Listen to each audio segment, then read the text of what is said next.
would like to call this meeting of February 5th, 2025 to order.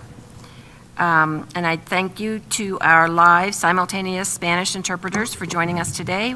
We're also live streaming our meeting. Roll call, please, Ms. Zavada. Ms. Applegate? Ms. Kenworthy? Here. Ms. Parker? Here. Ms. Reed? Here. Dr. Varda? Please stand and join me in the Pledge of Allegiance. I pledge allegiance to the flag of the United States of America and to the republic for which it stands, one nation, under God, indivisible, with liberty and justice for all. Is there a motion to approve today's meeting agenda?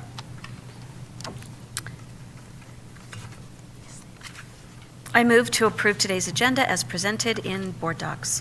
Is there a second? I second. It has been moved and seconded to approve the agenda for today's meeting of February 5, 2025 as presented. Roll call, please, Ms. Zavada. Ms. Applegate? Ms. Kenworthy? Yes. Ms. Parker? Yes. Ms. Reed? Yes. Dr. Varda? The agenda is approved. At our January 16th and 17th meetings, we studied the following topics: an update from Jeffco Student Leadership Board, recent legislative activities, compliance with state student harm reduction measures, adoption and appropriation of the 2024-25 revised budget, an update on District Monitoring Report 1.1, every student will demonstrate significant and appropriate academic growth using a body of evidence that includes classroom and standardized summative assessments, and finally, an update on Monitoring Reports 3.2 and 3.4. Policy, budget, and curriculum decisions will be reflective and respectful of students' abilities, socioeconomics, ethnicities, races, religions, sexual orientations, and gender identities. The public can watch the recording to learn more about these programs. You can also visit our board page on the Jeffco Public Schools website. There you will find a host of information and links to both board docs and our live stream platforms. Now we will proceed with our study session agenda. We have a change in the order. We will go on to item 2.2, which is associations, negotiations process, and interests. And we are getting an update from the team that's here, to be introduced in a minute. It's a little repetitive here, with the activities with the Jefferson County Education Association and the Jefferson Education Support Professionals Association. Our district negotiation teams engage in a collaborative process with teams from JCEA and JESPA that includes practices from both traditional and interest-based bargaining. And before I hand this over to our distinguished guests, is there something you'd like to add, Superintendent Dorland? Thank you, President Parker. I just want to welcome our team here today, thank them for the work that they do at the bargaining table on behalf of the district, and hand it over to our Chief Human Resources Officer, Ms. Perazio. Thank you. Thank you, Board, for having us this evening. Thank you, Superintendent Dorland and President Parker and Board of Directors.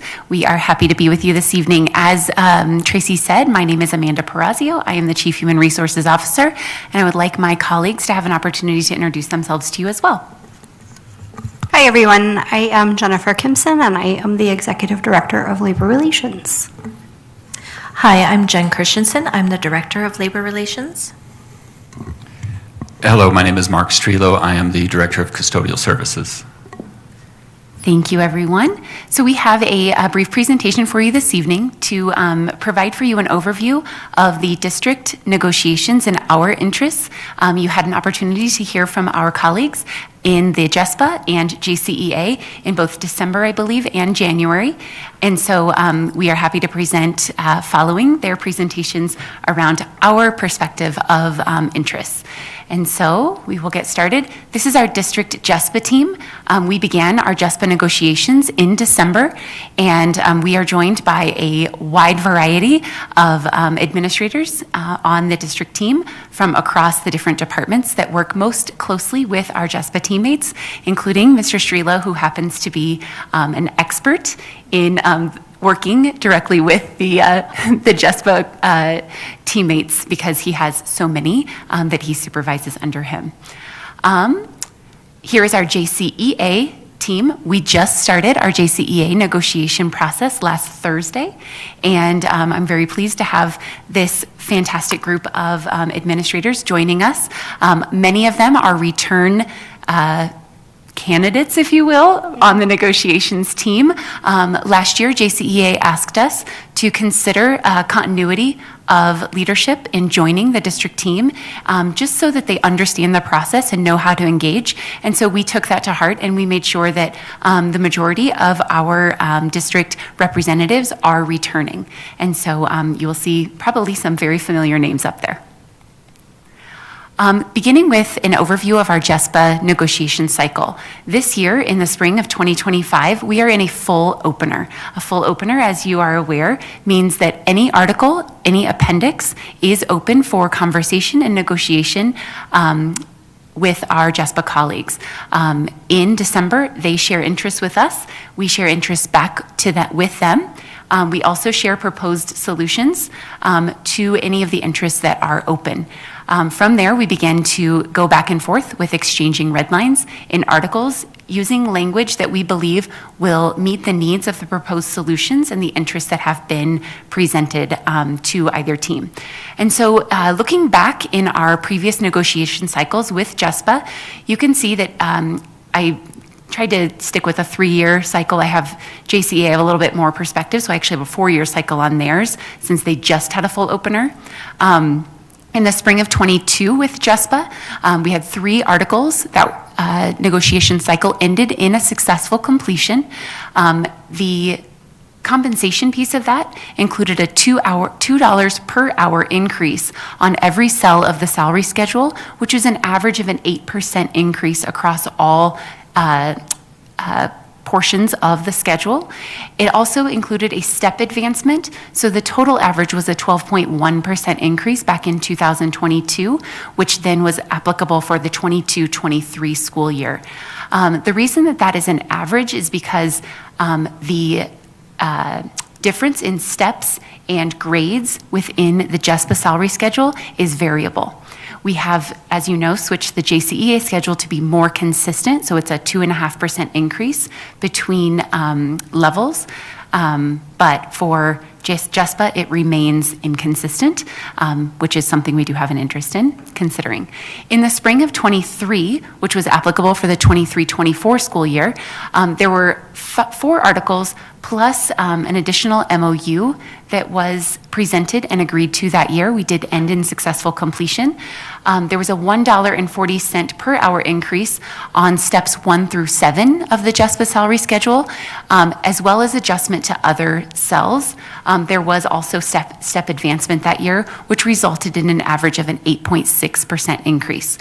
Just for reference, the reason that we apply sometimes a variable increase to the steps, the earlier steps in one's career, is because our JESPA colleagues have an interest in advancing on the salary schedule earlier in their career so they can get to a higher wage earning toward the second part of their career with us here in JEFCO. In the spring of 2024, which was just last spring, which was applicable this year, Articles 5 and 8 were brought to the table. Unfortunately, last year's negotiations process did result in an impasse, as you're very familiar with. However, at the end of that impasse and mediation, we did get to a 6% COLA for all JESPA employees, as well as step advancement and a one-time 1% on their base salary that was paid out to all JESPA employees in November. That was a total of approximately 8.5% to 11% increase, again, based on the variability. Moving on to the interests that we have shared with JESPA this year are around several of the articles that we have open. Some of them are shared interests, and some of them are interests that we specifically had. The first article is around definitions. This defines all of the language that we use throughout the article. Really important that we are clear on what it is we're talking about. When we say employee, what does that actually mean? What does full-time employee mean? And so those are some of the pieces that we're looking to redefine and clarify this year. Under Article 2, this is organizational rights. So this is the rights of the association. We believe that it's really important that we have operational efficiency, both for the organization and for Jeffco Public Schools as an organization. This includes things like association leave time, so that our association representatives who exist throughout the district can be released from their buildings or from their workplace to represent another colleague, to engage in association activities, that kind of thing. This is also where our where the piece exists around our negotiations process and the ways in which JESPA engages in that. In Article 4 is work assignments. Mark's going to talk a little bit more toward the end of our JESPA interests about work assignments and why that's really important to us. This is the way in which we hire our JESPA employees. Article 6 is compensation. This is always of interest to both sides. We want to make sure that our employees are experiencing that value that we can commit to them through compensation. Same thing with benefits. Benefits is always a topic that is brought to the table. We want to ensure that our employees, from JESPA to JCEA to JCAA and everyone in between, has access to a comprehensive benefits package that is affordable and supports their own personal care. In Article 10 is our corrective action article. So this is the ways in which we engage in the disciplinary process when an employee may be going through misconduct, when they have violated a policy, when they have, inadvertently or intentionally broken some type of expectation that we have set for them. And so we're trying to get really clear on what that looks like and ensuring that we are affording our JESPA employees due process throughout. Article 12 is grievances. So this is the process by which the association can call to our attention when they believe something from the agreement has been violated. So Jennifer and Jen do a lot of the grievance, actually all of the grievance responses at this point. They support the supervisor in responding at level 1. They engage a neutral administrator at level 2, and then they engage our legal team at a level 3 arbitration. We're looking to get really clear on the timelines. Right now, they're kind of all over the place, and so we are hoping to bring that back into a more coherent system. In Article 13, this is the transportation article. Ensuring that our transportation employees have stability in scheduling, that we are promoting safety, and of course that we are maintaining that transparency in managing their routes that they are bidding for, that they are driving throughout the school year. In Article 16, this is our food and nutrition services article. This particular article, we are focused on safe working environments for our FNS employees, as well as ensuring that they have adequate resources to conduct their work. And then we did propose a new Department of School Safety article.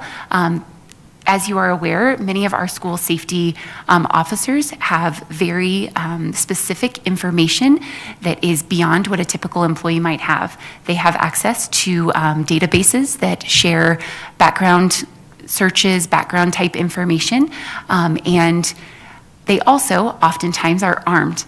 And so it's a very unique set of employees that we want to ensure are protected, but also are held to a really high standard because of that additional expectation that is on them of carrying a firearm and being safe and, of course, having the correct credentials to do so. Before we move on to these meeting dates, I do want to give Mark an opportunity to lean in on a couple of these to just share with you what his experience has been as a leader and why we might be interested in some of these. Thought you might want to hear straight from the field. And I will do my best to articulate it appropriately.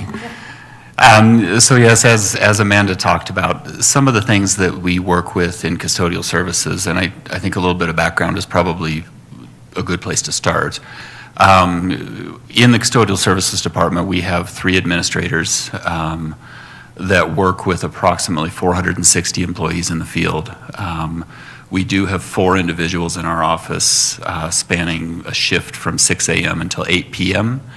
To provide support for both day shift and night shift custodial personnel. 4 of those people, we really try to focus on being trainer, mentor, coach, career developers, problem solvers, but then we have the 3 administrators that get into the corrective action and some of these things with the hiring process. And for us, what we have experienced specifically with Articles 4, which is work assignments, Article 10, corrective action, and Article 12, the grievance process, is somewhat of a moving target, is what we're trying to resolve. And so while as department leaders, we are working to honor employee rights and employee experience, we do so within the confines, of course, of the CBA. And we run into roadblocks quite often, and sometimes those come in the form of a grievance or a difference in interpretation of contract language. And some of what we experience is that those rules will change. We will get a grievance on a hiring folder where we have made every effort to follow the CBA, for example. We receive a grievance and find out, well, no, we think you did that wrong. So we'll change a process. Next folder, here comes the grievance. The new process is being grieved, and we're actually on the 7th iteration of that in the 3 years that I've been in my chair. So that is one of the frustrations that we're looking to get some specificity into these processes with the hiring. Of course, with that many employees, we work with lateral transfers, and we look at placements, and we look at everything from self-demotion to promotion. And so we really are working for some clarity there, because we now have the Equal Pay Act, which has thrown us a whole new learning curve in this process. And so balancing CBA language that quite honestly may conflict with that act, again, we just need the specificity very much so there. We find ourselves getting into a situation with placement, and this is just a very specific example. As it stands right now, current corrective action cannot be used as a screening tool on a bid folder, for example. And that puts us in a position where we're holding confidentiality and not communicating appropriately with our principals in schools. And so the principal really doesn't know what they're getting in that instance. And so that's one thing, just one small piece of this, is we don't want to damage that relationship for the people that we serve. And our customers, of course, are the employees, the principals, the students. And we're seeing an erosion of those relationships and kind of a hand tying of the services that we can provide. So that's very much specific around Article 4. Article 10, corrective action. I think in this article, we've been in kind of a transition period with, guidance from the district level and what is our mission, and we're trying to build a bridge, and we're trying to have mutual respect between the employee association and leadership. And so there again, we need to establish some very clear steps. Specifically there, we need some steps to address employee misconduct that is outside of the disciplinary realm. And that's always traditionally been the letter of expectation, which is now, as of recent, been grieved. And so it gives us a situation where, regardless of the action, it becomes grievable. And so it's very hard to hold an employee accountable at any level, when it may be all we need to do is go out and have a conversation, for example. The climate in the field around corrective action, I would describe as unnecessarily adversarial at times, and that's one thing that we really want to come to the table and agree on. These are the steps. This is what misconduct is identified as. we're looking to remove performance improvement from that corrective action article because it doesn't seem to fit. There needs to be a clear delineation between misconduct and performance improvement. So Article 10, that's very much from my department's lens. That's our goal. And then Article 12, I think Amanda touched on it very, very well with the grievance process, but we're looking for clarity around steps and specific to hiring folders. If a position or a promotion is awarded, we will find ourselves in a situation where that's grieved by typically the second place candidate on the folder. Tremendous amount of time and energy goes into that. And we find ourselves in a situation where if we have made a misstep, we have to fix that in some way. And that can be expensive, and that can displace another ESP, and so we want to avoid that at all costs. So we're trying to carve out a separate process in the grievance procedure specific to the hiring process. Engaging the hiring manager, defining who is the hiring manager. I think we came into that with a little bit of a lack of clarity over who exactly is the hiring manager on each folder, which created problems as to who gets to mediate and solve the dispute, right? Who do they come to if they have a concern, type of a thing. So that's one thing that we really want to do there. What we ultimately want to do is through that is restore. I mentioned that mentoring, coaching attitude that we want to have with the workforce, and we want to restore the opportunity for that because it seems like as of late, the climate has been, you violated the contract, we're filing a grievance, we're violating the, and so we're missing that coaching dialogue with the individual. And having been in the department for 23 years now, we used to have that, and we used to be able to sit down with an employee and explain to them, this is why you didn't get that position. Here's what we can offer you to better yourself. And so we're somewhat missing out on that opportunity now because of the adversarial positioning. And so I think with some contract language and some clarification, we can rein that in and come to an agreement, hopefully, where we're getting back on track with that focus of employee development and building into people's careers. And in my opinion, all three of these articles touch on that. That's our primary focus this school year as a department is professional growth, personal growth, and we would just like very much to get back to that. So unless I left something out. Thank you, Mark. And just for reference, why Mark's been through 7 iterations is because he's very flexible. He's very much wanting to get it right. He thinks of innovative ways in which to improve the hiring process and the way in which we document it. And so Mark is always coming to the team with new ideas, with what do you think? We use Mark as somebody to give us feedback. We give him feedback. And so it has really been a great partnership with our custodial services department with regard to work assignments and lots of other things. So these are our JESPA meeting dates. As you can see, there are many. Anytime we have a full opener, there are often a lot of dates. I think there are 19 up there. Those times vary. Sometimes we meet in the morning, sometimes we meet in the afternoon, and sometimes we meet in the evening. Our JESPA employees have a little bit more flexibility as they don't have to leave subplans. Although they are leaving a vacancy, they sometimes do, I should say. We do have an ECIP who's on the team, and she does leave subplans, and she does a great job of ensuring that her pre-K kiddos are taken care of while she's absent during any of these sessions. We do have a joint benefits bargaining session with JCEA and JESPA beginning tomorrow evening, and so that'll be the first time that we've ever done that, and so it'll be a new process, and we will see how that goes. So moving on to JCEA, one thing I do want to say about JESPA, I was in the room and heard the advocacy for engaging a third-party neutral facilitator.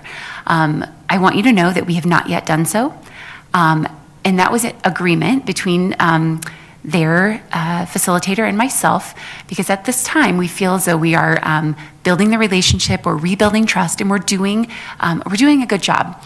Both sides of the table are feeling like we're showing up in a really positive space, in a problem-solving mindset and inquiry, curiosity, if you will, asking really good questions, and we acknowledge that it's going to get harder. And they acknowledge the same, and we have agreed that when we get to that point, then we may need to engage a neutral facilitator. Jen has already reached out to FMCS to be able to have a contact that we can engage just as soon as we know that might need to happen, and both sides are very open to it. And so I want you to know that. With regard to JCEA, so JCEA, I have been on this process now for 3 years, 4 years, and this is our negotiation cycle. Last year was our full opener, and so in the spring of *21, that was the last time there was a full opener. That one's a virtual full opener because it was during COVID. They did reach successful agreement, although there were several articles left open due to the limitations of being able to agree to so many things virtually and not being in person. And so they did actually agree to opening more articles the following year. That year in '21, it resulted in a 3% COLA plus steps and lanes and a one-time 1%. I apologize that I left this off. That is an average increase of 9.1%. And then, of course, that additional 1% that was paid in November to the employee group. In spring of '22, again, this was following the full opener, there were multiple articles open that year. It did unfortunately result in an impasse to mediation. However, the result was a new salary schedule, which has really smoothed out our ability to pay in a more equitable way. And so we did add a lane that year, a lane 6 for additional education. We also added a new CTE, or Career and Technical Education schedule, which the Warren Tech staff was really instrumental in working with Human Resources to get that well-developed and understandable for all of our career and technical education teachers and instructors with industry certification. That also had the year that we added a 1% Title I stipend. So any educator who works in a Title I building after that cycle received a 1% additional pay on their salary each year. That was an average of a 9% COLA increase that year. The reason that average varied was because when we reset the entire salary schedule, there was a variable increase in each cell of the schedule. However, we did ensure that there was a minimum $3,000 increase that year for all employees on that schedule. In the spring of '23, we had 7 articles open. We did reach successful agreement that year. There was an average of a 5.25% COLA plus steps and lanes, which after the reset of the schedule result in a 2.5% increase. So now between the steps, it is a 2.5% increase between every single step. And then that total was approximately a 7.75% increase on average. And we increased the Title I stipend that year to a 2% stipend. And then finally, this past spring, we had our next full opener, which was 23 articles, 3 appendices, and we remember that 2:30 in the morning finisher very well. And we did reach successful agreement, and that resulted in a 5% COLA increase plus steps and lanes. Again, those are 2.5% approximately. Lanes do provide some variability. Lanes, as you know, is when you move across the schedule based on your additional education, and so depending on the employees, like where they're at, master's degree, PhD, et cetera, they get a variable increase based on their lane increases. And then this year they had a one-time 2%, which is actually a 2-time 1% each, but it's a one-time payment. And we paid that out in 1% in October and 1% in April. And the reason we did that is because they asked us to, first of all, but we also wanted to make sure that both new employees who were employed by September 15th received it, but then also employees who are hired the second half of the year also will receive that benefit. With JCEA, and I know that they shared this with you as well. They have shared with us an interest in Article 8. This is our licensed educator class size caseload article. Our district interests that we shared with them were both the reduction in force article as well as our remote and virtual instruction article. And we'll talk a little bit more about each one of these. And then our shared interests are listed there. I'll go through them. Our district interests around Article 14, so the reduction in force article, it is really important to us that we ensure that we are both sides of the table are on the same page when it comes to the potential of needing to use our RIF language anytime in the future. As you are all aware, we are facing potential losses in revenue, and so and continuing declines in enrollment. And so we want to make sure that that language is tight, and that should we have to use it, which we've been fortunate and have not had to use it in the past several years, we want to make sure that both sides understand the weight of this language and how it impacts our educators and our district as a whole. For Article 23, our remote and virtual instruction, it's really important to us that we clarify some things in this article specific to our Jeffco Virtual Academy.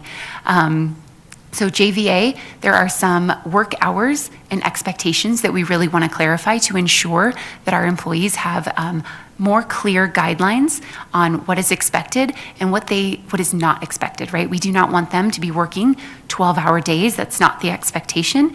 And so we're just going to clarify that language a little bit. Our shared interests include our Article 13 leaves article. We've been working with a collaborative work group, Dr. Kim and I, all fall, to explore the possibility of reconfiguring our sick and personal leave, as well as exploring the possibility of incentives for unused time. Currently, the only incentive that we have is when you've reached 20 years of employment in Jeffco, you get a sick and personal leave payout, a percentage on your time up to 660 hours if you've banked that amount of time in sick and personal. It's a percentage, it's a very complicated percentage, but we are looking into what other opportunities might we have to use as incentives for our employees throughout their careers. In Article 17, of course, our compensation article, always open. One of our interests in this article is really ensuring that those additional earnings are streamlined. Right now, we have multiple stipends that are paid, a Title I stipend, a dual language stipend, additional accreditation stipend, such as if you're a nationally board certified teacher. So we really want to find a way to be more systematic and streamlined in those different stipends.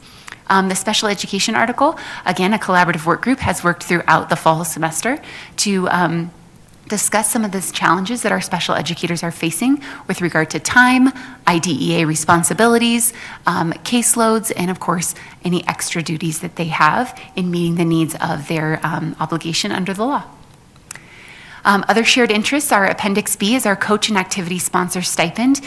We agreed to a 3-year rollout of improving our coach and activity sponsor stipends to better align with our colleagues in our districts in the Front Range and to be more competitive in that arena. So we're looking at the second bite of the apple this year and what that's going to look like. Benefits, of course, similar to JESPA, always open for conversation around our benefits package that we provide to our employees through our employer contribution.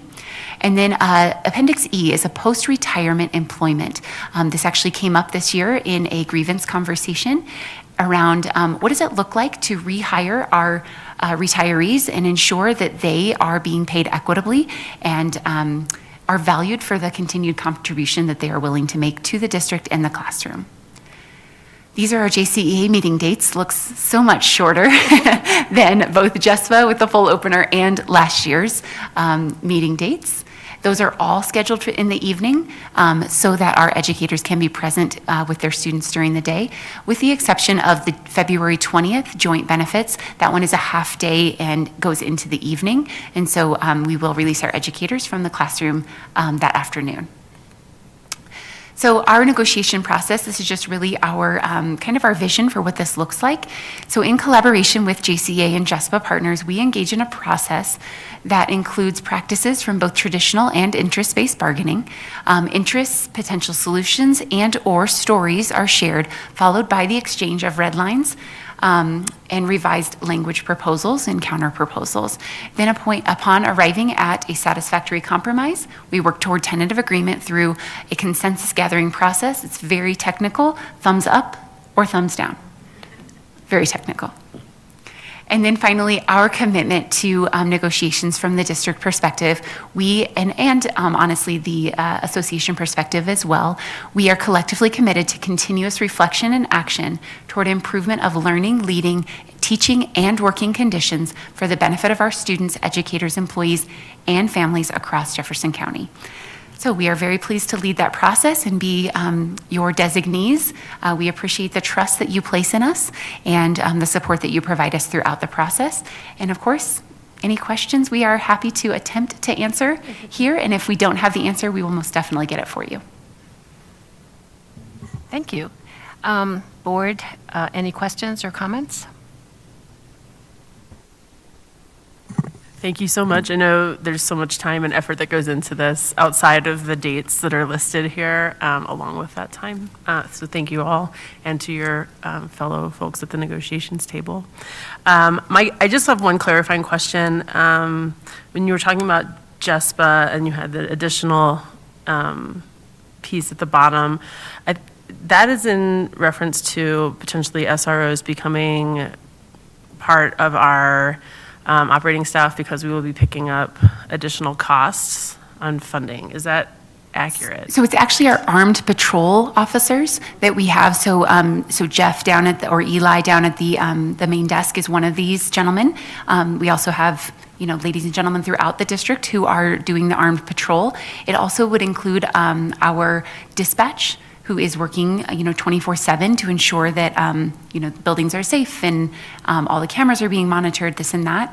But also includes our campus security guards who aren't armed, but they are part of the JESPA collective bargaining agreement. And so some of the language in this new article that we've proposed really does highlight some of the different work that they do and the different ways in which we hire them, vet them, ensure they maintain their certifications and their training, which is a much more intensive process than some of our other certificates. And so those are the employee groups that it currently includes. We have not considered SROs yet since they're not technically our employees yet. Yeah. Okay. All right. Thank you. Of course. Can you help me understand a little bit what will be going on at the joint benefits meetings between both JESPA and JCEA? Yes. So right now we are following the memorandum of understanding for our Benefits Advisory Council. You're all very familiar with the BAC. As you know, the BAC entered into an RFP this year. Rather, Jeffco entered into an RFP and was advised by BAC and around an RFP committee made up of BAC members, primarily BAC members, but also others who are on the district team. And they have gone through. You all have approved us moving forward with our two vendors for our health insurance. And so what we've talked about is discussing at the negotiations table the structure of benefits. So as you know, we sent out a survey last May around what is most important to our employees, and that really informed the RFP process. The BAC also formulated a survey this fall, and we sent that out between December and January to gain information around what they might like to see change in the employer contribution, or if they want it to maintain the way it currently is. Right now, we have an employer contribution of $640 for any full-time employee, and currently with JCEA, that's a 0.6 or higher. With JESPA, it's a 0.75 or higher. They do have an interest in moving that to 0.6 for your awareness. And so we've talked about what does the structure look like. They have an interest in us considering a tiered model. They're referring to it as a percentage-based model. So last year, the BAC presented to the negotiations teams, which is their responsibility. They are supposed to be advising their teams that then bring their information to the table for us to consider. So last year, they proposed an 80%, 20% split, where the district would cover 80% of all benefits premiums for employees, regardless of the type of benefits package that they chose, whether that was a Aetna full family plan or a Kaiser high deductible employee-only plan. They wanted that 80% coverage regardless of plan choice. As you can imagine, that creates quite a bit of variability. And so we ask the employees, what is it that you are interested in? Do you want to consider this variability in providing additional funding from the employer contribution to those who are on an employee plus family plan or an employee plus spouse plan, thus potentially, it has to be negotiated, reducing the employee-only coverage. And so we asked those questions, we got back those results. I think we shared them with you in a recent Friday update after Adam and Christina came. And so that information will be shared tomorrow at the first joint benefits negotiations session. And what I've been really clear with them is that we are open to having a conversation around the structure. So if we want to do a tiered model where the employer contribution might look like this for the employee-only coverage, this tier for the employee plus spouse, this tier for employee plus dependents, and this tier for employee plus family, we're open for that conversation. What we can't do, and what I've been really clear with them about, is that we are not willing to negotiate benefits and the contribution separate from compensation. Because as you know, there's one pot of money. And so we need to be really clear about that and make sure that we are meeting what our employees have communicated to us. And many of them, unfortunately, we only had about a 10% response rate, about 1,400 responses, but many of them have said, if I had to choose, I want the money to go to compensation. And so we need to be really thoughtful about the way in which we engage in that conversation, and we too will present that data tomorrow evening to make sure that both sides understand what our employees, the 10% of them who responded, have said.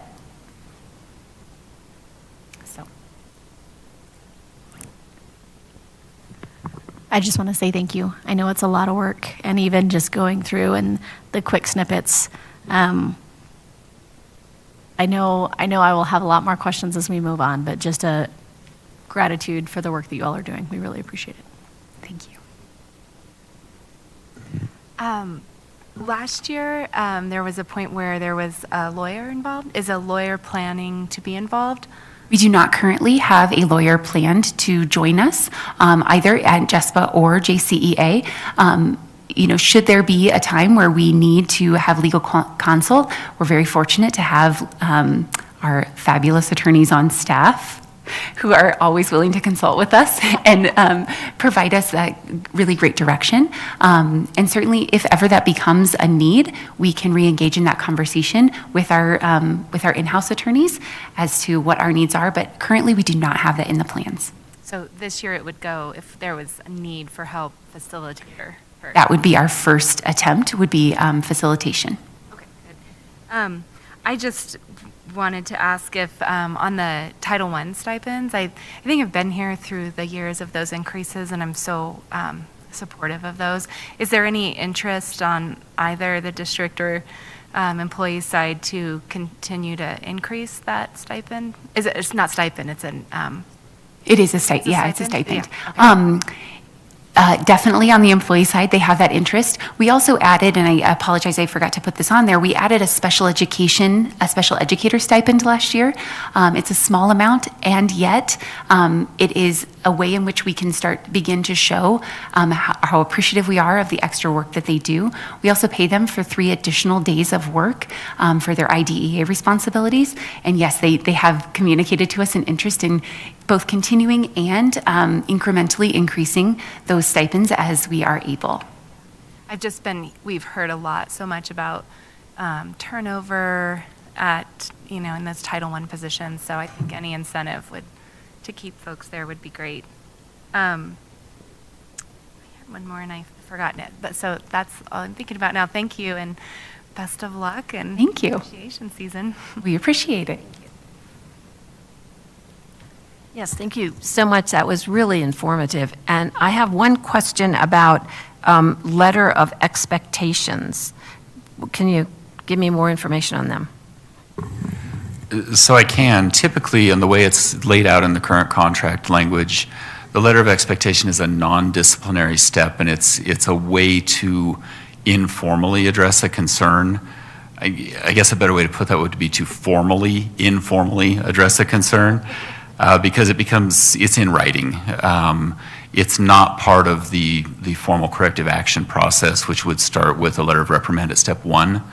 And then move to suspension, demotion, and then ultimately termination, assuming correction wasn't made, of course. But as a supervisor, and I can kind of speak through my own lens when I was in that role, the letter of expectation was a tool that I would use if I went in and conducted a fact-finding meeting with an employee and genuinely saw that they recognized the error and that they were going to correct it. And it gave me a tool to say, you know what, this was bad, and we can't have this in a school building.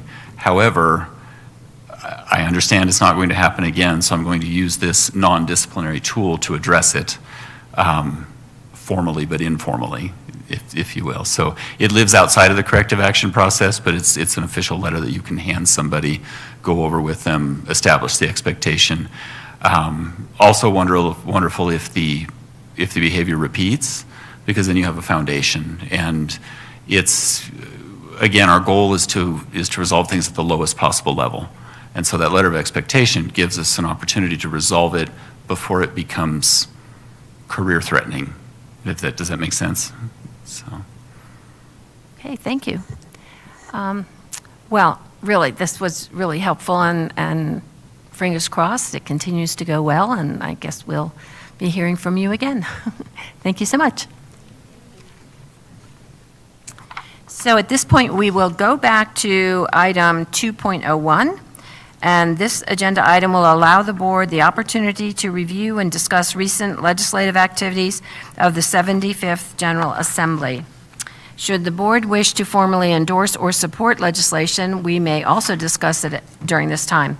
And before I hand it over to Mr. Bowditch from Bowditch and Cassell Public Affairs, is there anything you'd like to say, Superintendent Dorland? Thank you, President Parker. I did share with the board yesterday some messaging and talking points that we provided for Mr. Bowditch as he was down at the Capitol working with legislators on the School Finance Act, and specific questions were coming to Mr. Bowditch regarding the governor's recommendation that the state remove the enrollment averaging from the School Finance Act. And so if you have not had a chance to see that, it did come in yesterday, and I just want to bring the board's attention to that. I know that's probably a topic that Mr. Bowditch has some updates on this evening. And then, of course, anything else that he is happening down there and or board members are interested in hearing about.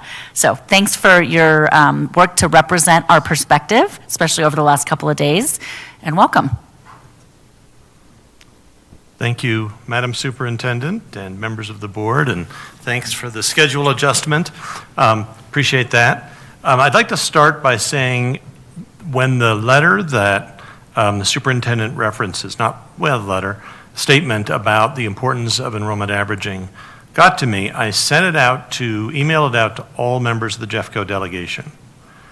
I got one email back that was so fast I thought it was a bounce back, and I just want to call out and say, Senator Lisa Cutter got back to me so quickly, and she said, I stand with the school district. And I know a bunch of other ones, and they get 500 emails a day, and I'm not saying the other ones don't, but when you have that kind of support, I thought she deserved a special shout out. So I just wanted to go on the record as saying that, and we have a wonderful delegation of other members as well. As you can see, we're really very light on introduced bills so far. The library bill has been introduced again this year. I think we didn't really engage in that. We have a process. We don't get that many complaints. Things are handled at the school level. My understanding is that what the bill contemplates, we have in place through policy and practice. Yeah, so I think some other school districts will be engaged in that one, but I'm not sure we need to do anything at this point. But talking about funding, there are 3 issues going on right now. Last year, House Bill 1448, the New School Finance Act, the implementation was supposed to be done over 6 years. There's additional money each year over those 6 years. All districts benefit. The governor had requested that maybe we do a longer implementation time, meaning we'd get less money each year, but then he rescinded that request, so now we're back to the normal process. Having said that, there were 2 triggers in the bill that would cause the New School Finance Act to be paused. And one of them said if the March revenue forecast used by the Joint Budget Committee for the budget estimates estimates that the income tax diversion to the state education fund will decrease by 5% or more, then the School Finance Act doesn't go into effect for the next year.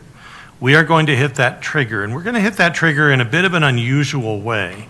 Last year, the economists at legislative staff realized they needed to do a true-up on what should have been transferred to the state education fund.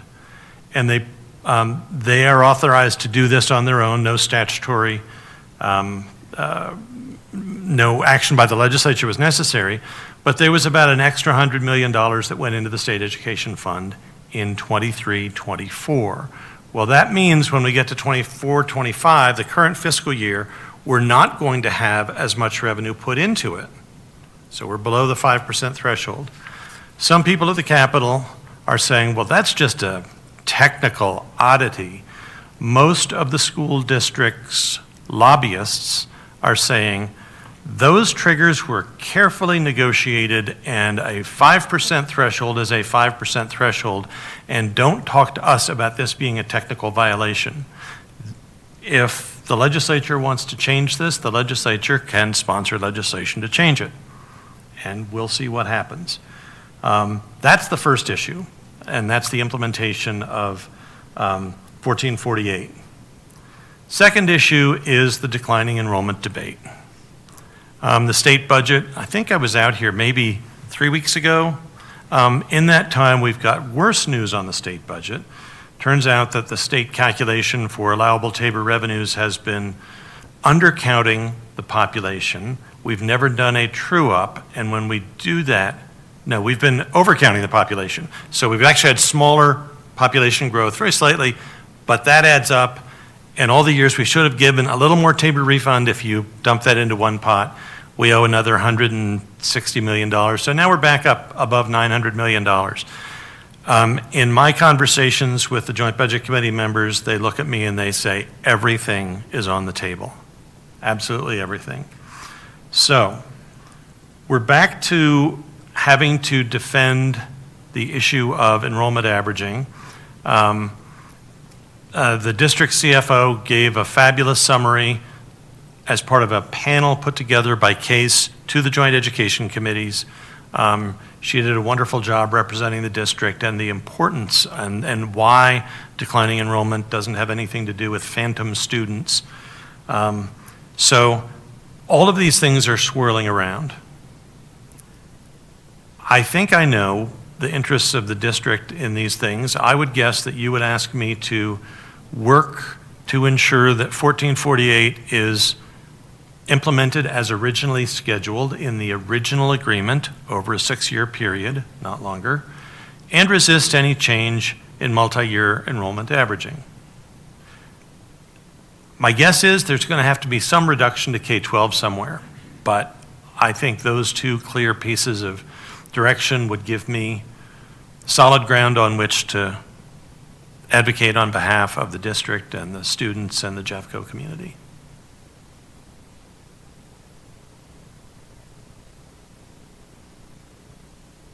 Are you pausing for questions?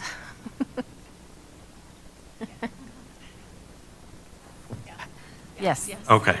That's what I certainly expected, but it does help me to say that, yes, the district does want me to do those things. Yeah, one of the things that I put into the messaging that I sent to Ed yesterday was to consider something like a 3-year averaging, because at the end of the day, there is the $900 million shortfall.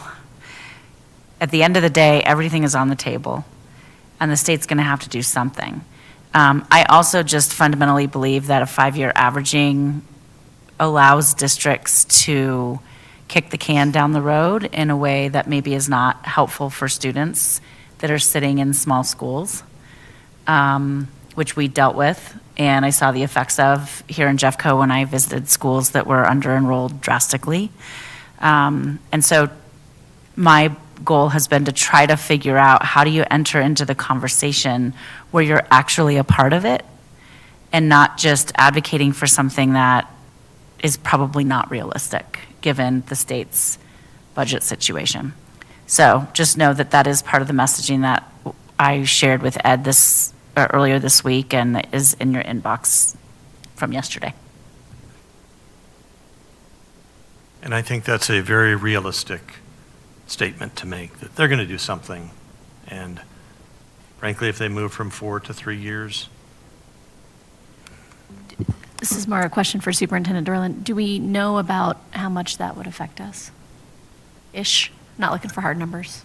Yeah, I mean, I don't know. What I can tell you, given some of the very preliminary revenue estimates that our finance team is running, depending upon what happens, whether they leave the averaging at 5 years, drop it to 4 years, then go to 3 the next year, eliminate it altogether, we could be looking at anywhere from a revenue reduction of $4 million to $20 to $25 million.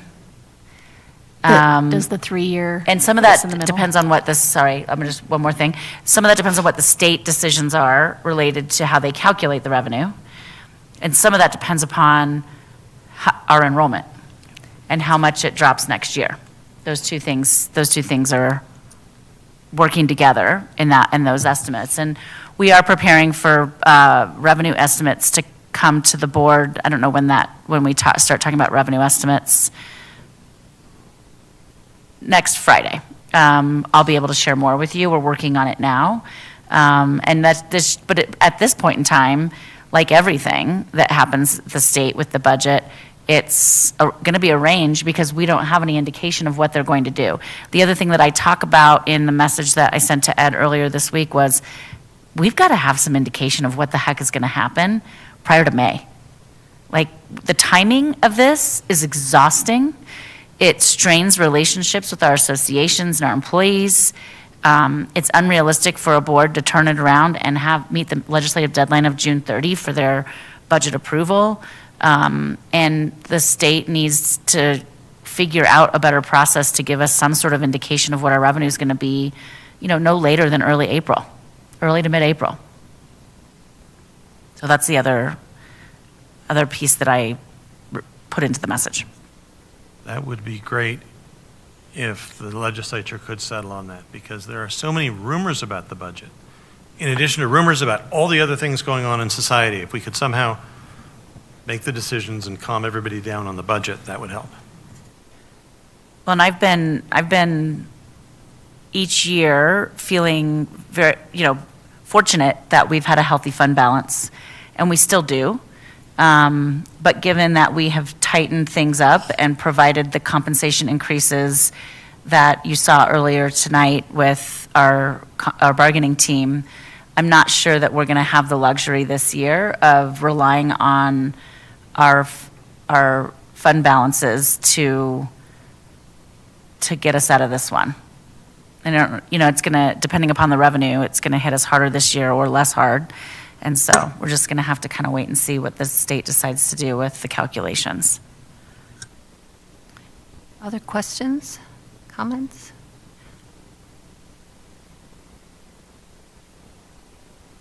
Oh, let's do the funding and then get to the others. I have a question.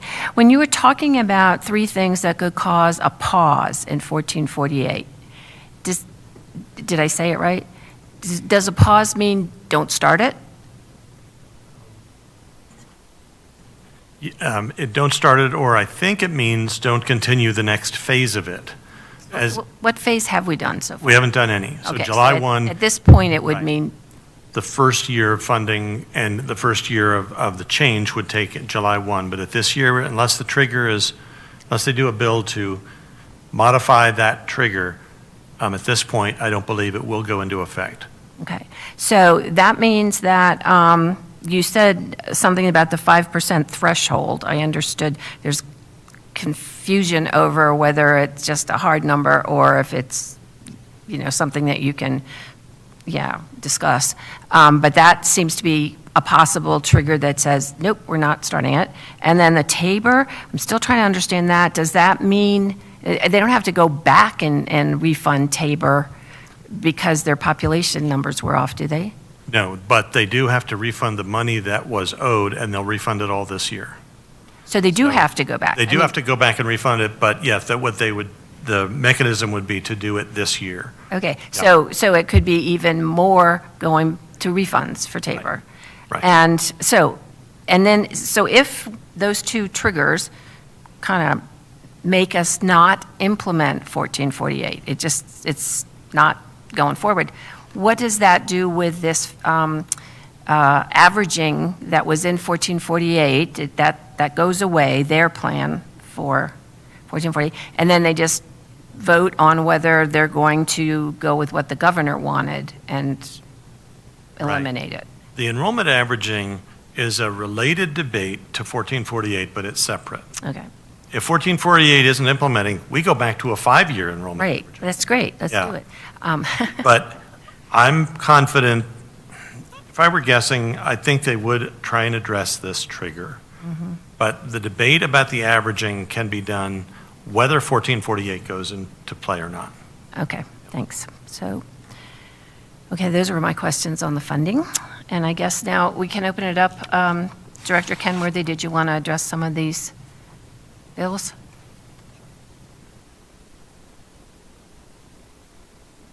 Unless, Mr. Bowditch, do you want to address anything else on any of the other things here underneath? No, I really don't think anything on the list is really all that critical that I want to make sure the board weighs in on, but I'm happy to respond to questions about them. Sure. What are you hearing about the communications devices in schools up there? Is there a lot of support for that, or are people trying to avoid it?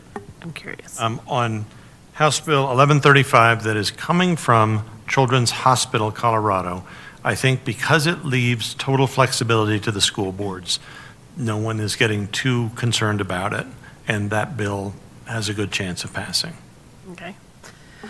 And then my other question, I want to lift up for our district, actually, on the communication devices in schools, is that on our upcoming agendas that we're going to talk about at the end of this meeting, we're scheduled to get a presentation about cell phone things here, like in June, I think, and I'm wondering if we can get that earlier, since we don't currently have a policy in Jeffco about cell phones, but we may need to have one based on if this gets passed. So if we as a board can be better prepared with some information, I would. You know what the timeline is for districts to get something in place if 1135 passes? That is just what I'm looking up right now. On or before July 1, 2026. So we'd have a year. So, yeah, you have time. Okay. My other questions are about the comprehensive Black history and culture education in K-12.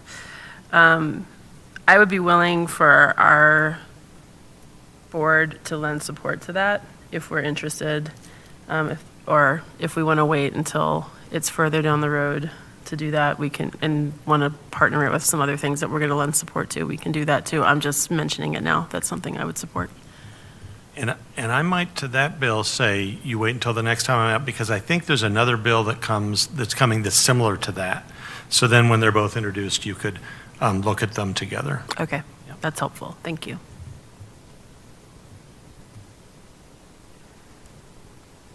It's House Bill 251149. And I guess I had one question just on the modifications to Cora. What are those modifications considering? It would be giving public entities more time to respond to KORA requests.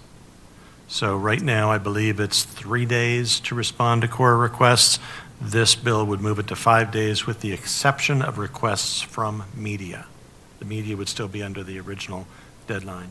And then if there are extenuating circumstances, I believe it's a 5-day limit, this would move it to 10. And there are a lot of public entities that are supporting that bill. The only one that's opposing it is the Colorado Freedom for Information Coalition. And I understand those folks. They don't want any modification to KORA, but they've been involved in every discussion with Senator Kipp. Thank you. Are there any sponsors of these bills that are asking for our support? The one that I did see was about the tax credit for eligible teachers, House Bill 1037. We've seen this one before. I think given that the state's Tabor refunds are not going to be voluminous this year, the legislature is not going to adopt many, if any, new tax credits. So I think this one is probably going to not make it through anyway. They tried last year, too. It didn't make it through. In a number of years in a row. Yeah. Okay. All right, well, I guess it's still early in the legislative process, and I know lots of changes get made to these bills, so it seems at this point we can just keep monitoring them. Okay. Any other questions? No? Well, thank you very much. Appreciate Thank the you. update, always. And actually, I think based on timing and when our next presenters are expecting to come, we will take a short break right now. It is, 5:35. We'll be back in about 10, 15 minutes. Thanks.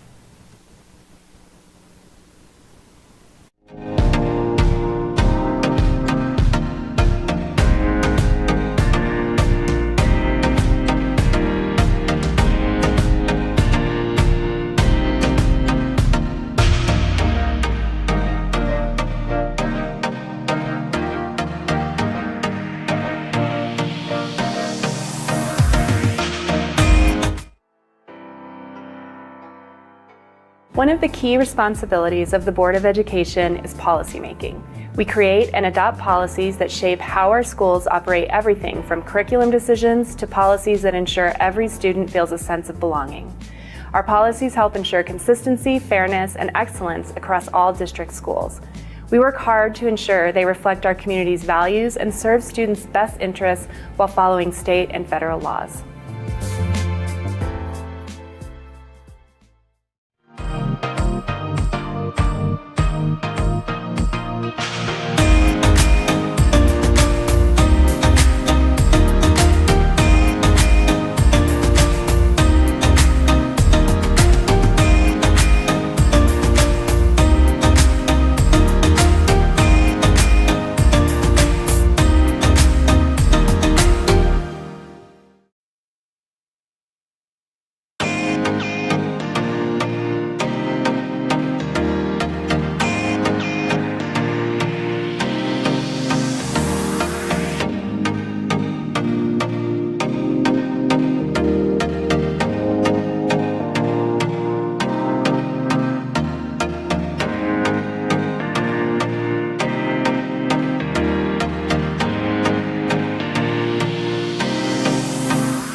One of the most important roles we have as a school board is hiring and evaluating the superintendent, who serves as the district CEO and is responsible for the day-to-day operations of our schools.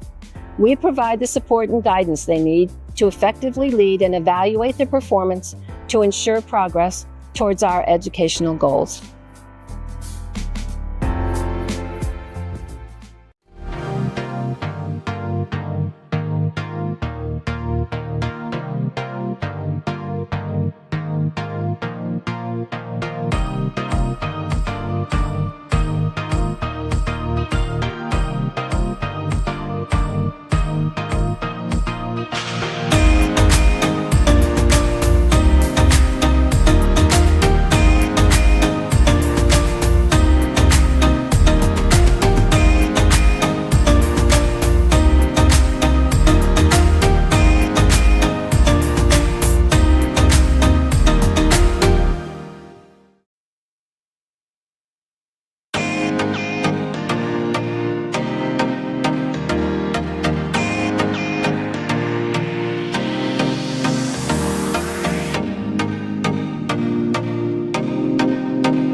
For our next agenda item for study this evening, the board will receive information about the status of the curriculum adoption process for secondary English language arts.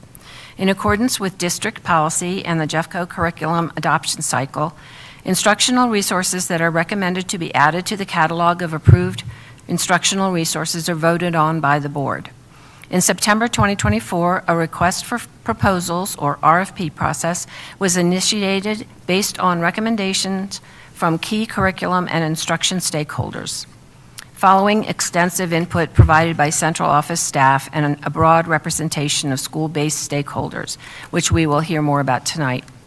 Following the competitive process, HMH Into Literature, Savas My Perspectives, and McGraw-Hill Study Sync were chosen as the finalist core curriculum options for grades 6 through 12 by the district. Before I turn this over to Ms. Nicothodis, is there anything you'd like to add, Superintendent Dorland?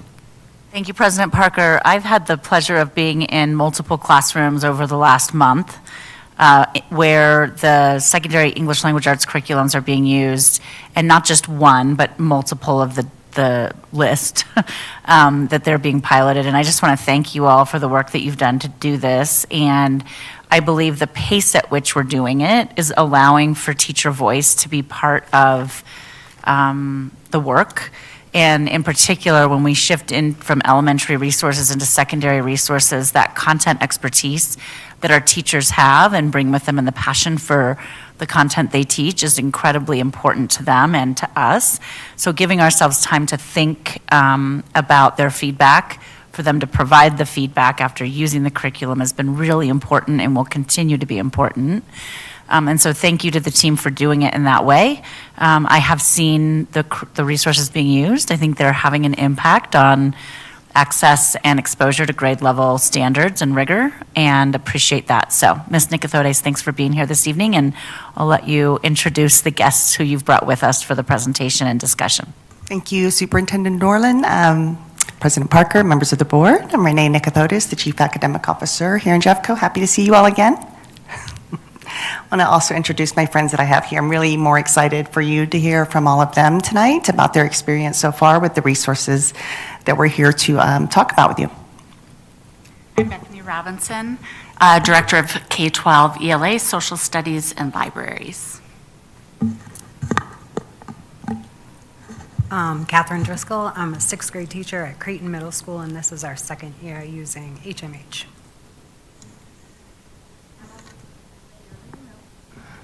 Emily Josie, instructional coach at Carmody Middle School. It's our first year using HMH, and we're all 6th, 7th, and 8th grade. And Jen Pinnell, principal of Dunstan Middle School. This is our first year using HMH, and we are all into grades 6 through 8. So I'm especially grateful that our school folks are here to join us this evening, and want to thank them again for taking the time to be here. So we are here to talk about our current work in accordance with District Policy IJ and instructional resources that we're looking for your approval to adopt as part of our approved Jeffco list. And so we are specifically asking for approval from the board to add HMH into literature, Savas My Perspectives, and McGraw-Hill Study Sync to our list of approved resources for instruction in our Jeffco secondary classrooms. We're also here to ask you to approve the purchase of, our Director of Purchasing to go into a contract with these vendors to purchase these materials for our schools. Just a reminder, this is in alignment with our work around instructional excellence, in particular for our learners, our future, and ensuring that they have high quality, engaging, rigorous instruction that provides an extraordinary student experience and instructional excellence. This is also in alignment with the board end statement that every student will be taught using evidence-based instructional materials that reflect the global diversity of the world in which students live. We interpret this to mean that all Jeffco students will experience instruction that's grounded in high-quality instructional material, as well as practices that are aligned to research and data. As measured by our process to review and select high-quality instructional materials according to a set of criteria that we identify in collaboration with our teachers, our adoption and implementation of those materials, professional learning that supports the strong implementation, and then available in coherent instructional resources, along with the feedback to support teachers to use them effectively with students. So this is just a high-level overview of the steps that are outlined in district policy around the adoption of core resources to be added to our approved list. So we meet with our staff, our teachers, and get clear on what are our priorities, what are the things that we are looking for in the resources that we select for our teachers to use. So once those priorities are identified, we create a request for proposal, an RFP, that outlines the things that we are looking for in our materials. Once we get proposals from different vendors, we go through a series of committees that review the proposals as well as the materials that rise to the top. We usually end up with 3 that rise to the top after a review process that go through a more intensive review, which we'll go through with you in just a few minutes. We also had public comment opportunities along with the committee review, and then we were here tonight to share with you the results of all these conversations that we've had.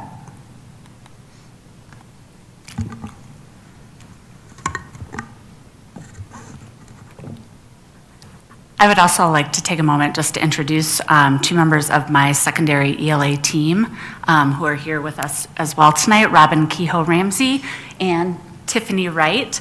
A lot of what I'm going to talk about and share with you is due to a lot of their work, really engaging teachers throughout this process. So on this slide, you'll see what ELA teachers through our instructional leaders group have identified as really our guiding principles that we want our secondary ELA teachers to be anchoring to as they think about and plan high-quality instruction. So the process in which we came up with these principles with our ILs was we just asked them to begin to consider ways that some of these instructional practices show up in their work and in their classroom. And then we asked them to discuss and share ideas about what that's looking like. And this was a much bigger list. And as conversation kind of developed and evolved, we asked them to kind of revise, delete, and then add. And then we kind of took a draft form back to our instructional leader group and asked them to finalize and improve that these principles would be the anchor to which we want to form our instruction and our vision around secondary instruction. So, sorry, thank you. The other thing I just wanted to add that our instructional leaders meet every month, and in addition to coming up with some guiding principles that we could anchor all of our secondary ELA teachers to, some of our topics this year have been unit level essential questions, worthy tasks, how are we supporting and really understanding what grade level questions and tasks look like for our students, and how are we really intentionally integrating reading and writing in those tasks. Thank you. As part of our work with our pilot schools, we currently have 15 schools who are engaged in our ELA resource pilot, and you'll see them here on this slide. We have many schools who are piloting HMH into literature. We have 3 schools piloting Savas My Perspectives and 2 McGraw-Hill Study Sync. And it's varied because schools had a choice in which resource they were going to select, and that was all based on teacher feedback input and where teachers really felt like the resource aligned with the practices that currently existed in their school and what values they had when they were looking at a resource. Thank you. So on this side, and we have some educators here today who will be able to share their personal experiences. But in part of our work with our pilot schools, we have invited pilot teachers, and this was at the request of our instructional leaders, to come and speak to our instructional leader groups. And we had this bi-monthly. And again, it was at the request of our ILs. They really wanted to hear like real-time experiences from our pilot schools teachers and how that's evolved since the beginning of the school year. But I think they really wanted to have an understanding of what is this journey and what does this look like. So we also want to share some of these comments from our teachers, and you'll notice that if you look at them closely, you'll see that the majority of these comments are positive. And so one might ask, are there any negative to this work? And sure, yes, there are. And the reason why you don't see many negatives is because really the feedback has been overwhelmingly positive. Most of the negative, and I don't even want to characterize them as negative, but I would say challenges that teachers have expressed, which you'll probably hear from our guests today as well, has just been around implementation, change of practice, change of planning, and for many teachers, engaging in a digital platform is hard. But what we've really seen is a lot of resilience from teachers and them really leaning on their teammates who have a strength in technology, while their teammate might carry the weight in something else in a resource. Yeah? I just wanted to share a quick story. The instructional leader groups are made up, I think, around 30, 35 teachers, and we have a representative. They're all ELA teachers, and there's one from each school, middle and high school, that are part of the group, and they meet twice a month, sometimes once a month. But I wanted to, when we invited the pilot school teachers to join this monthly instructional leader meeting in November, I wanted to join. I asked if I could get in on that, and I would just be a fly on the wall, and because I really wanted to hear warts and all, how was it going, and I really was bracing myself for I'm sure it's hard. First year of implementation is always challenging, and I was shocked at how positive the teachers responded to the materials that they were using. I mean, truly. And I kept asking, it's okay. Just because I'm here as the chief academic officer, you don't have to sugarcoat it. Tell me the truth. What's been challenging? This helps us support teachers with the challenges that you're experiencing. But it was overwhelmingly positive, and especially positive response from our newest teachers who are so grateful to have these resources. So I just wanted to share that story. And I guess I would just add that we haven't seen a lot of pushback because all of the teachers that are doing this work, it's because they've initiated it.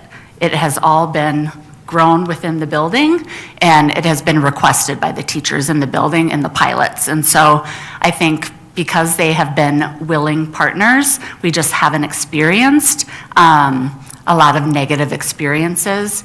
And we've really tried to work with them in allowing those loops for feedback.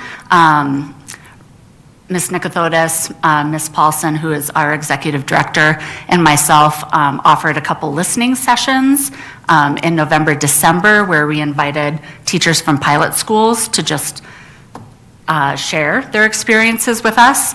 And we really asked, we started out with what's been hard. And again, really predominantly, other than logistical challenges or kind of navigating what it means to have a resource, really people did not have negative things to say about it, and really felt more empowered as a teacher, felt like there was choice and creativity, and they mentioned levels of engagement from their students that they had not seen. And so just really powerful experiences. And so I think with that, I would just like to take an opportunity to have our guests kind of share their experiences. And so if you don't mind, I'm just going to start with a question for them to start from, okay? Hi. So whoever wants to start first, but could you maybe share a little bit about how high-quality instructional materials have impacted your school and teachers and students? I think for Dunstan, it has created significant alignment. We appreciate having. When you guys, sorry, when you guys talk, just get the mic like close to you. Sure. That'll help everybody here, including. Thank you. Okay, you got it. Okay.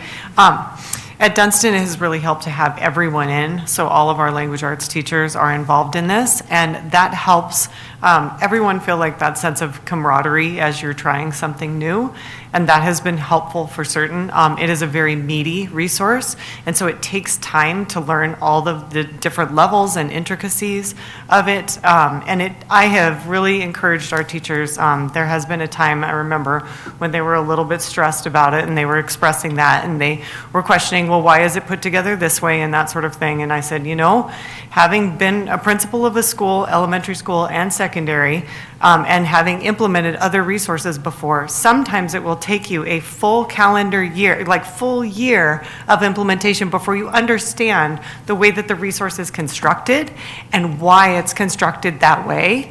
And so please be patient with yourselves, and I really applauded them for taking the risk and being brave, and I think because all of them have been in together, that has helped build that sense of camaraderie, and they're sharing their ideas and what they're learning about the resource, and so that has become really inspiring and kind of infectious across the whole 6 through 12, so 6 through 8, so that has been fun to see that happen.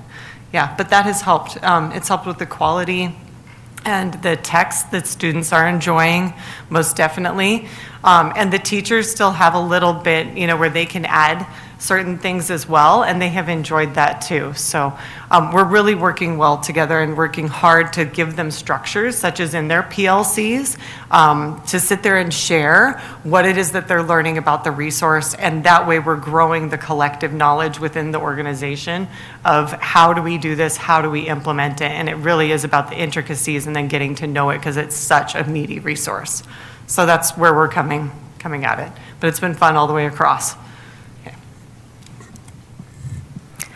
I'm going to start by saying HMH has been a breath of fresh air for our ELA teachers.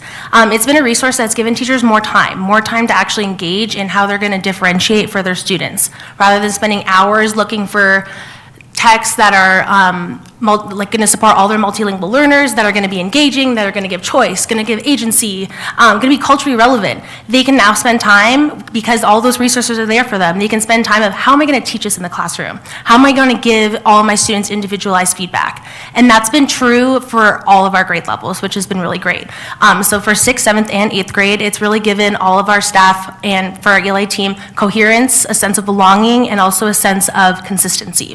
And I really think it's been because of the implementation. So starting with coherence, it's really been about the investment. We actually started this process back in April, and what that looked like was introducing it to our ELA team in a PLC.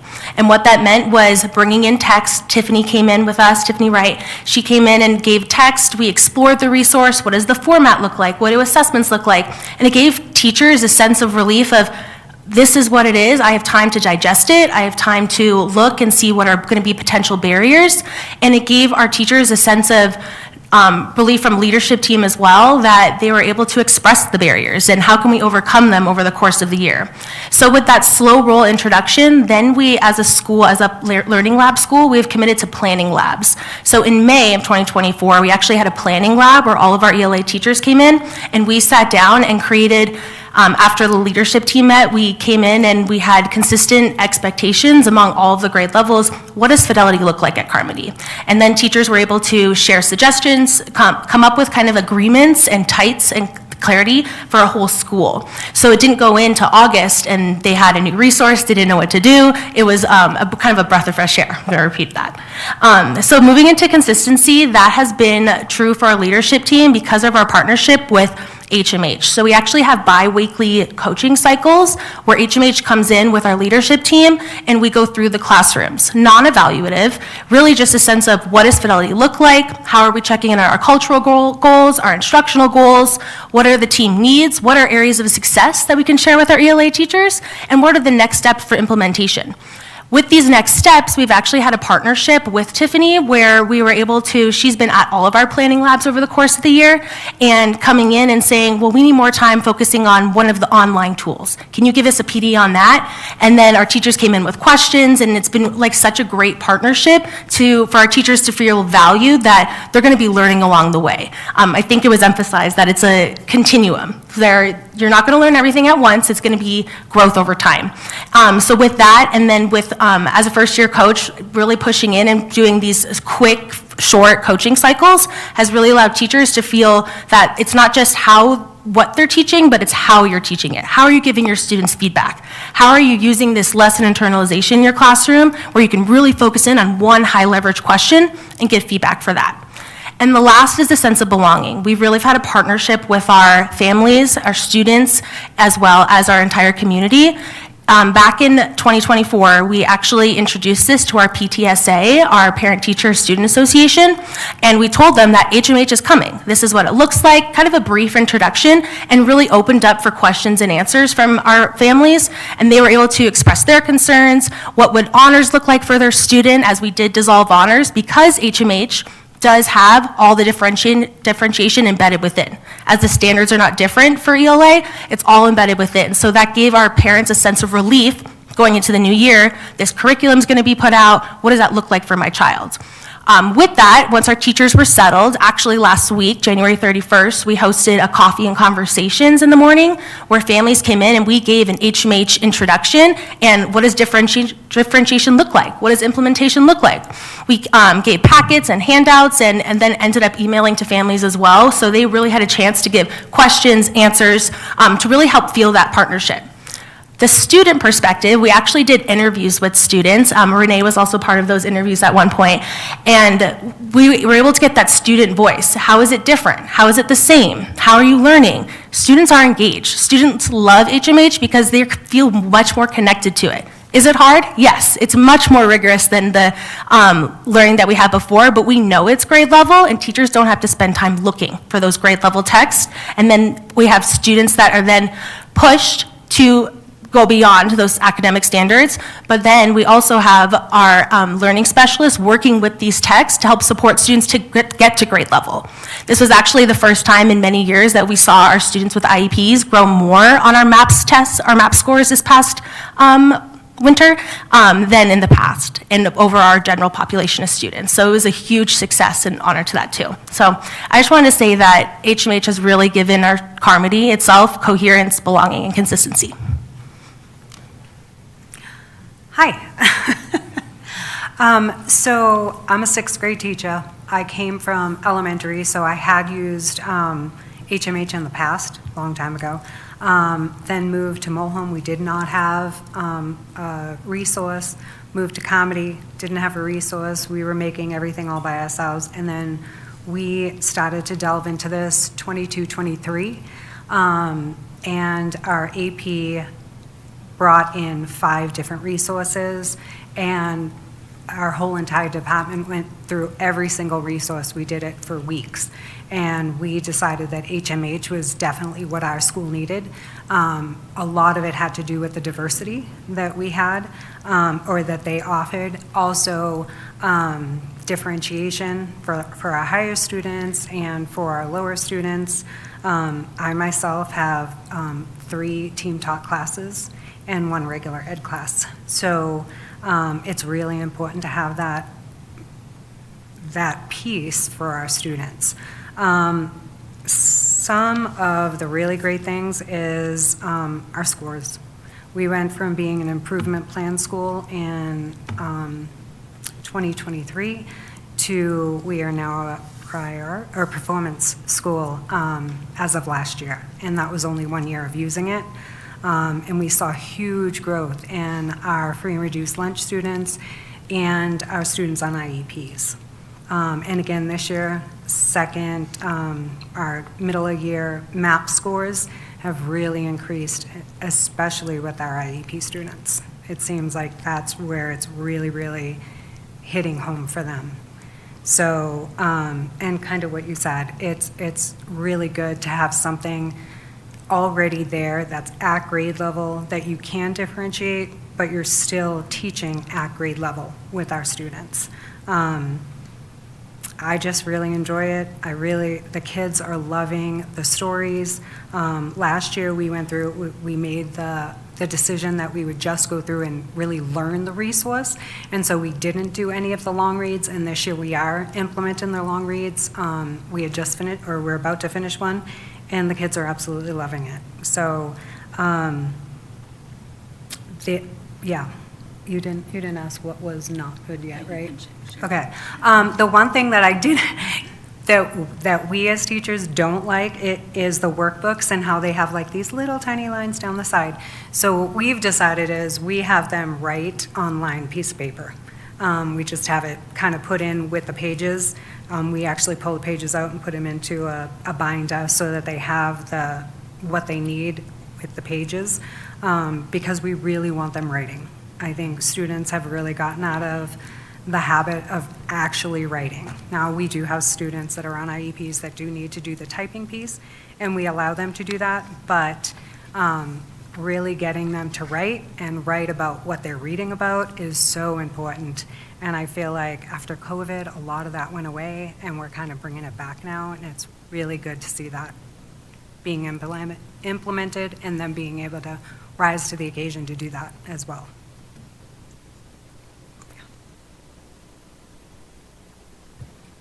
So we did invite some of our educators utilizing the other 2 resources, but however, it's a busy time of year, and many people have evening commitments, so they could not join us this evening, but many felt very strongly about being able to share their experiences, so we do have some teachers who wrote up some things, so we can share that with you when we're done here.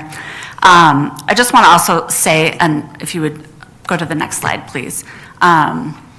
This has been a really long runway.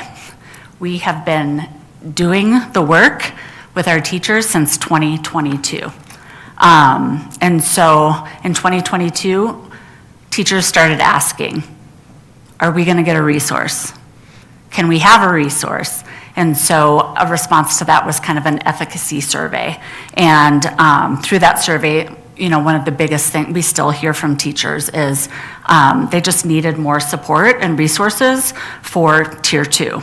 And so how do they support those differentiated needs in their classroom? And then I would say that through that efficacy survey, roughly 2/3 of the teachers who responded said at that time that they would consider and definitely wanted to learn more about how high-quality instructional materials would impact them as a teacher and in their classrooms. The first and formal curriculum review occurred in the spring of 2023. And it was advertised in a newsletter inviting people to join. And at that time, there were 10 teachers that reviewed 6 resources. And from that group developed additional criteria from their feedback around what would they be looking for in a resource. And some of the things they came back with were diverse texts, flexibility in planning, and that the resource offers teachers and students some choice. And then fast forward to last winter, January and February of 2024, the secondary ELA team hosted several virtual and in-person open house sessions to enable teachers, coaches, and admin to learn more about some possible options for a pilot. Because I think at that time, people just weren't quite ready to say we want to do this, and so we really wanted to offer an opportunity to let people try it out. And so that's kind of where the pilot was born out of. And then following that, to narrow down from the 6 resources, had another curriculum review committee, invited teachers, admin, and coaches, and that's how they came up with the 3 resources for the pilot. So through this RFP then this year, you'll see that policy dictates that we have multiple review committees. And so here's a slide that kind of talks about what roles represented the committee. And you might say, why are there only 2 teachers on this resource review? So when we put out a call to involve people in engaging in this process with us, they had a choice in which committee they wanted to be on. And so once we gave them the purpose of each committee, many of them chose to be part of the content review, because when you look at the resource review questions, really the purpose of that group was to really look at, is it developmentally appropriate? Is it challenging? The quality of the resources, are they affirming? Are they diverse? Can they meet the needs of a wide variety of learners? And then what opportunities are there for student application of learning? So the content review committee, that is definitely more where our teachers really wanted to be able to have a voice. And so you can see we had a pretty big group for our content review committee membership. And I think behind that is because we were really looking at, if you want to switch to the next one, please. We were really looking at alignment. Is it aligned with standards? Is it aligned with Jeffco's strategic plan? Is it aligned with the guiding principles that our IL group created? What support for students' learning is there around content-specific practices, assessments? That has been a big request from teachers, is we want a resource that has assessments already built and made and editable. And then also, are the resources accurate and grounded in research? And really, we also, as we were selecting materials for the pilot, and then even to bring forward with the RFP, part of that process was just checking ed reports and making sure that they had been reviewed and researched and met a high quality standard for recommendation to receive a green rating in ed reports. So you'll see just some of the reviewer feedback trends from all of the resources. And this was really just around what teachers had identified were their criteria when they were looking at the resources. So you'll see teacher friendliness, student engagement, and then curriculum quality. So you can just spend a second and kind of review those bullet points. And then ultimately, after we had the 3 different committee recommendations, here's kind of where things balanced out. So the top is Savas, and then HMH and McGraw-Hill. And, you know, McGraw-Hill had more mixed reviews, we think for a variety of reasons, and I think some of it was in the review, it wasn't clear to reviewers, teachers, and instructional coaches and admin the role novel study had in the resource. And in Jeffco, novel study is a big part in our secondary ELA classrooms, and that just wasn't as evident, I think, for some of our teachers. And then I would also say that I think on the surface for McGraw-Hill, the print resources are kind of difficult to navigate, and so I think just the approachability for teachers kind of gave more negative reviews. However, you know, I think especially for our middle school teachers, it is very appealing to our high school teachers, just in general. Yeah. Slide. What is the yellow? It says recommend with art. Reservations.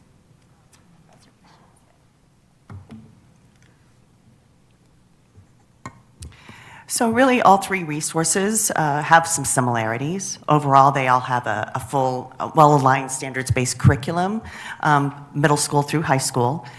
There's thematic units with essential questions, a variety of genres with both, you mentioned the short and long reads. They all have digital tools that accompany them with assessments. There's much more content in any of the resources than any teacher could ever use in a school year, so it provides a lot of choice, flexibility, and autonomy that our teachers are looking for. And because it has so much more content there, we've had many of our learning specialists, our interventionists being able to pick up the core materials and pre-teach or pull the extra things out to do intervention work or some pre-teaching of vocabulary, and so they can also use it in those ways, and it stays aligned to core instruction. One thing I would say is we have had concerns from some teachers about this notion of scripted curriculum and how it does take that flexibility and autonomy away. I think you heard clearly here that there's many ways that teachers can approach the use of these resources, so that's not lost for them. I think one of the greatest benefits with all three is that it does provide a variety of genres. It is highly engaging, and it provides a well-paced scope and sequence for teachers to follow. But it does give them much choice in how they approach the instruction with their students, how they make it come to life.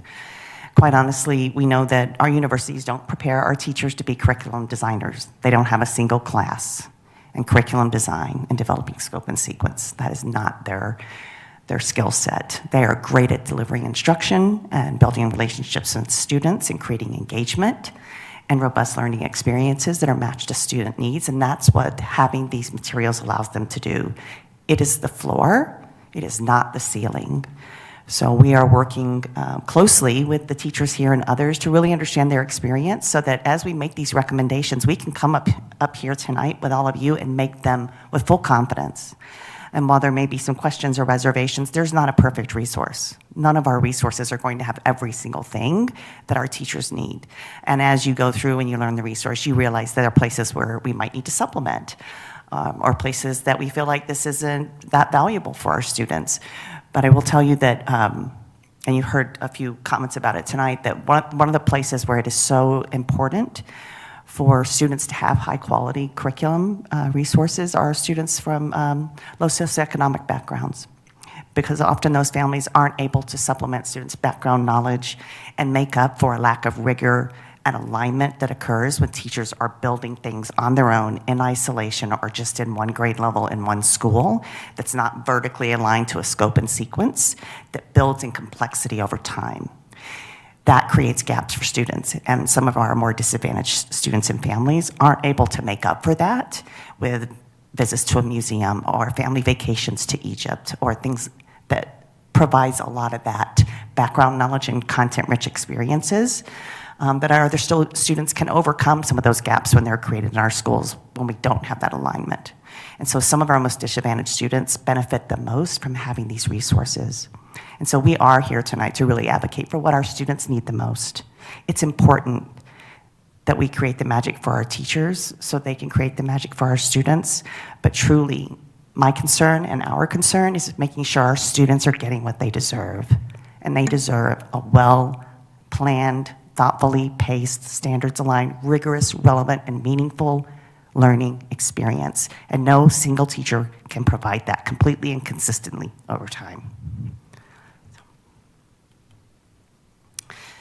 Here on the slide, you'll just see what we're proposing to move forward as a system. We're very focused on continuing to implement secondary ELA materials in our middle schools next year. I think we've got 20 of our 25 middle schools that are asking us to move forward with all of their grades at the middle level. We are not imposing this on any school. This is purely choice in.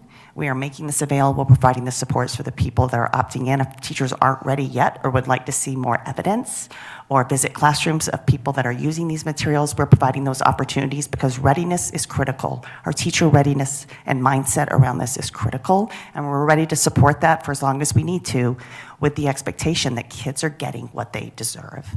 And we are ready to provide it, and you can kind of see how we're looking at doing this over time with cohorts of schools coming on each year.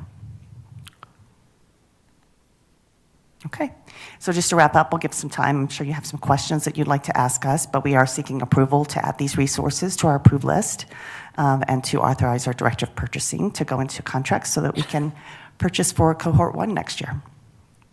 Questions can we answer for you?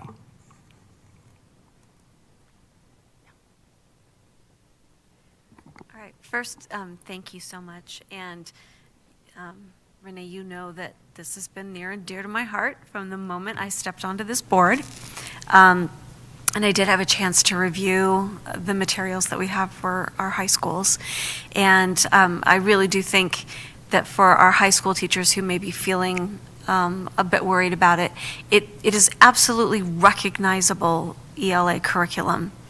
They will look at it and they will go, yeah, this is what we do, and what we'll see is that what it does is it provides that consistency and the consistency in the experience and the standards, and I think that that's going to be a really important thing, and also the alignment. The fact that we've aligned everything. By the time we finish with this, we'll be aligned K-12, which we haven't been in decades, and yet I think is really important. I will say that when I have done my school visits and I've asked in schools that are piloting how they feel about it, this was not the first time I heard the workbook concerns. And the reason that I kind of want to bring that up is in my 30 years of teaching, we went through umpteen different workbooks for different things and generally did not find them helpful and often just ended up spending a fortune on them and then not using them. So if it turns out that these are just extra stuff that really is a distraction and not helpful, does it work without them? Is that something that teachers could ultimately say, I'm going to opt out of this? Or is it really critical and they just need more time to work it out? I'm curious about that.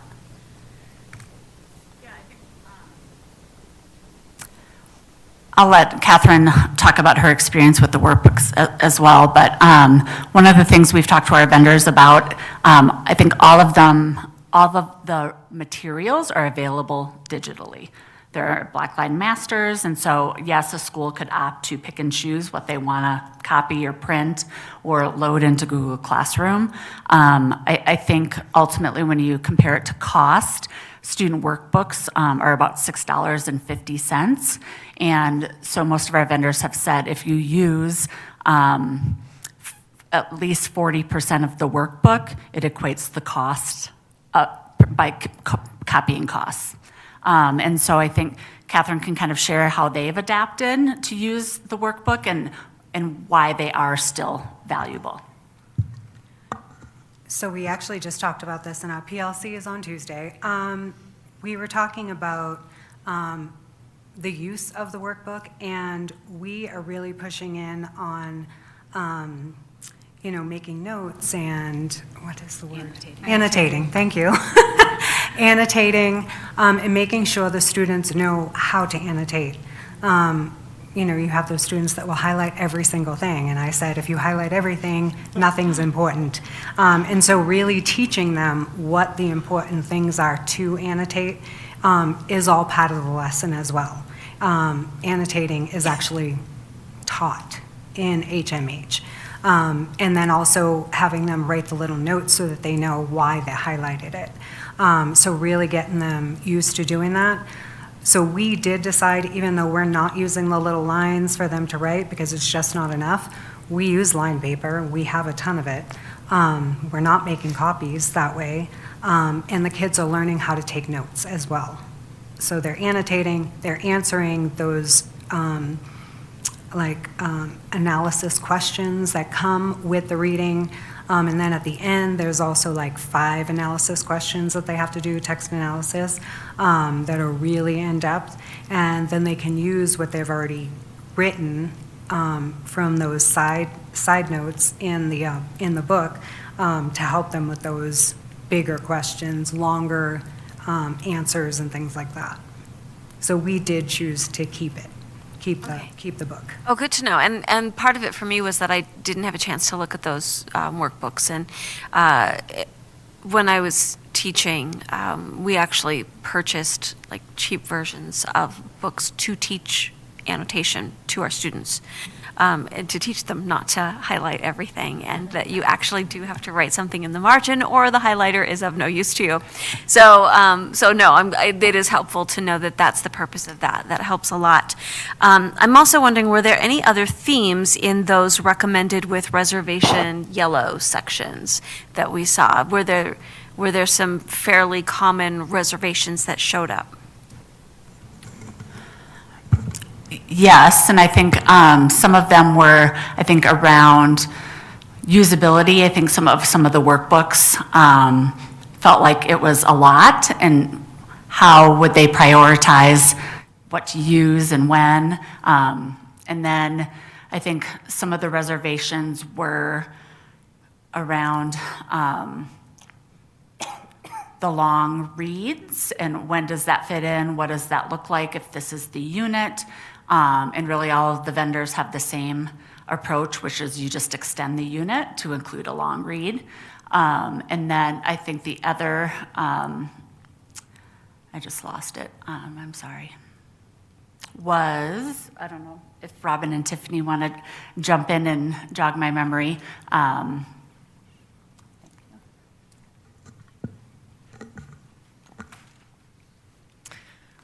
What we found was that a lot of the reservations had to do with the fact that this was a first introduction to these high-quality instructional materials. So some of that was like that disorienting feeling of not being able to find exactly what it was that they were looking for within that time period of the review committee. As Jennifer said, it's meaty, right? And so without training attached to those committees, if they had had the training, many of those reservations maybe would have gone aside. So there was some of that like disorienting that happened. And so also with that, just understanding the design of the resource.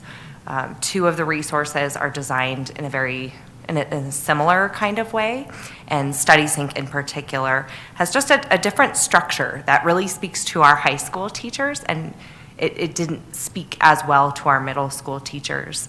However, I think over time, with appropriate implementation, you begin to understand the design, and those reservations would also go away.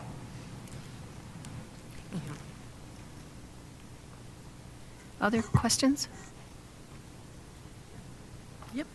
I would like to add just a little bit, something that we're talking about as we wrap up this pilot this year is working with our pilot school teachers to really understand the elements within each resource that they want to recommend to the next cohort of teachers that bring it on as they must use to really help us lift up the components they felt like were really critical, important, and valuable for their students, and then others where they felt like, not maybe something you want to consider supplementing. So we're really going to be leaning into these folks and helping us make the recommendations to the rest of the system as new teachers come on board.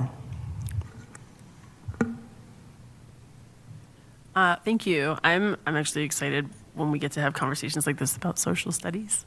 But I'm curious about, you have 3 different options that you've presented here, and why 3? Why is it not just 1, or why isn't 5? Why aren't there 5 resources? Can you help me understand that? Maybe. I think I've wondered too, because I think, but what came through from teachers was choice.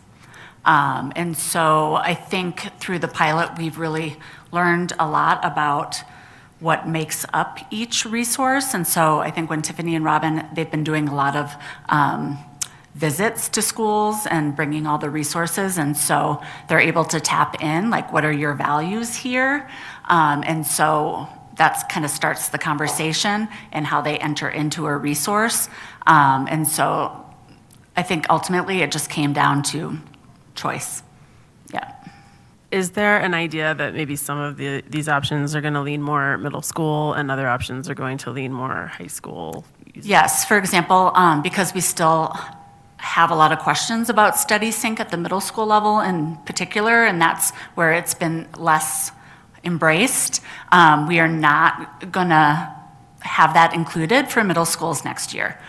Because we feel we only have 2 schools piloted it, only 1 is a middle school, and so we just need to learn more before we can comfortably say to a school why this might be a good fit for you.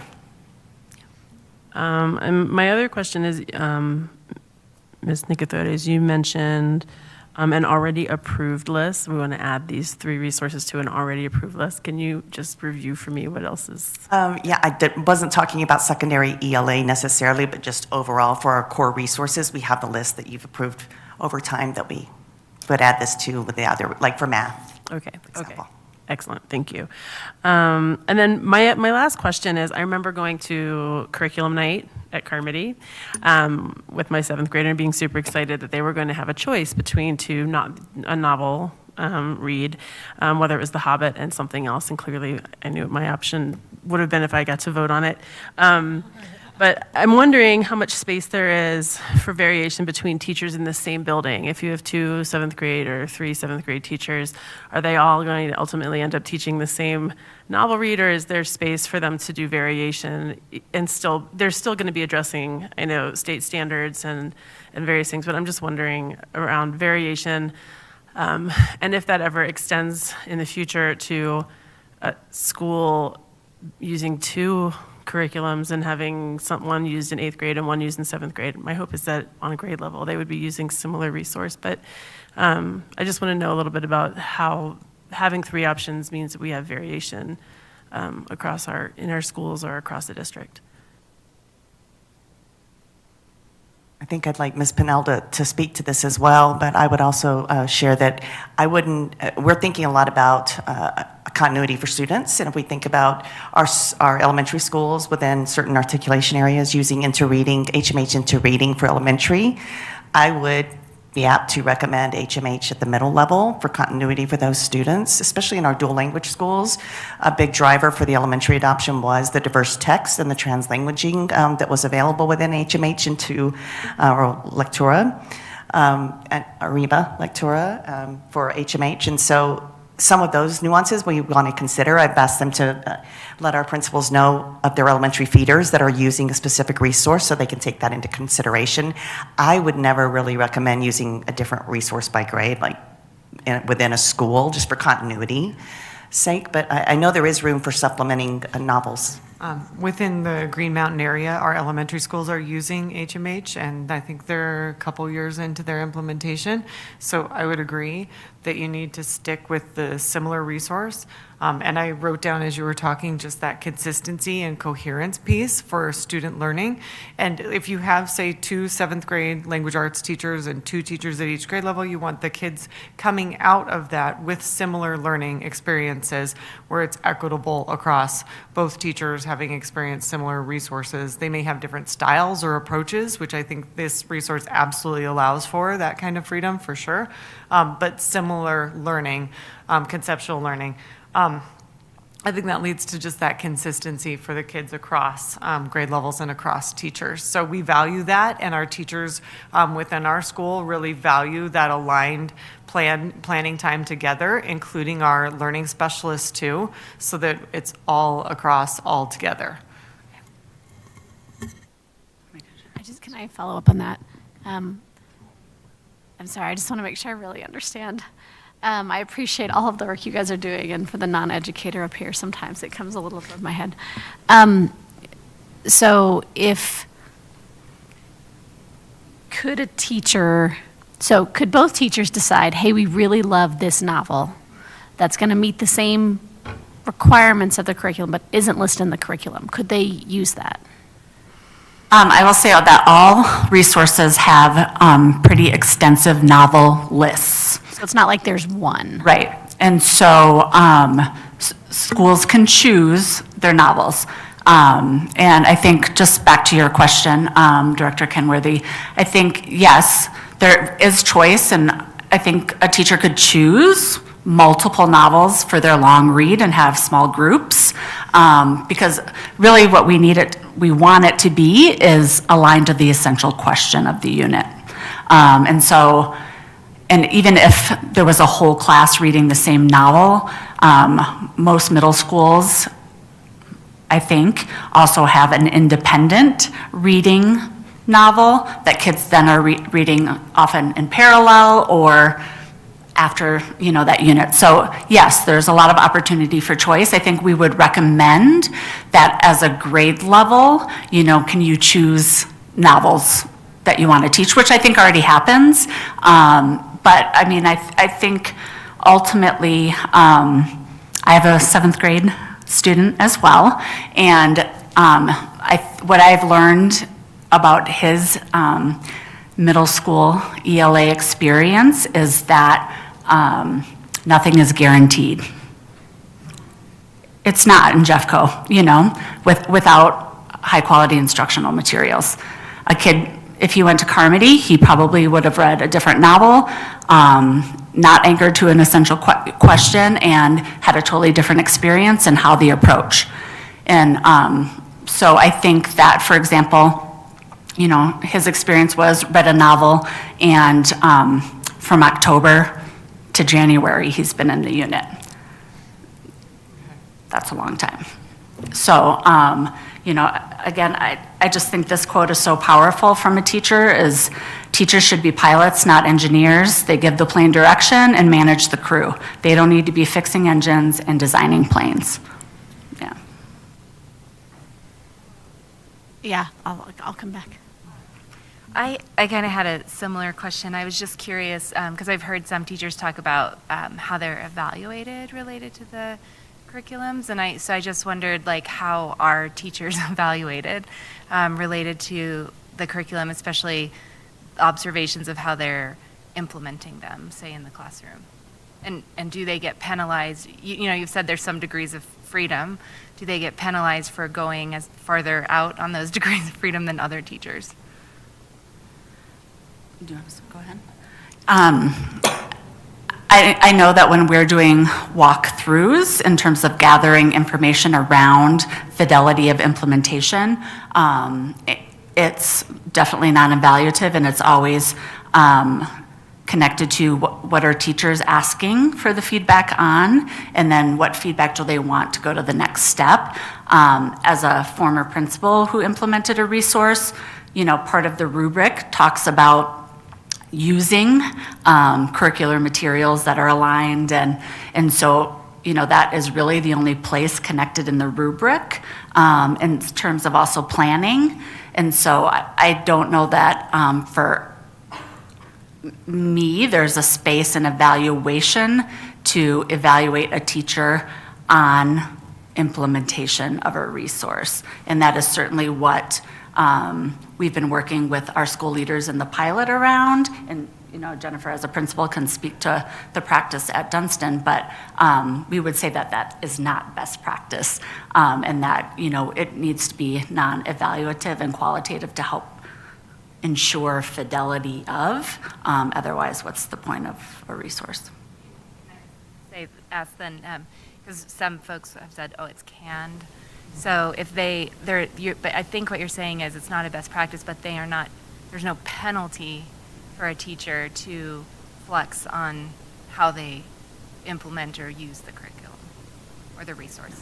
I think that varies depending on the building agreements. Most schools are working with their school academic leadership team to decide, you know, this is our instructional program, these are our instructional agreements, this is what we're committing to, we're bringing this resource on, here's our expectations and how we're going to hold ourselves accountable.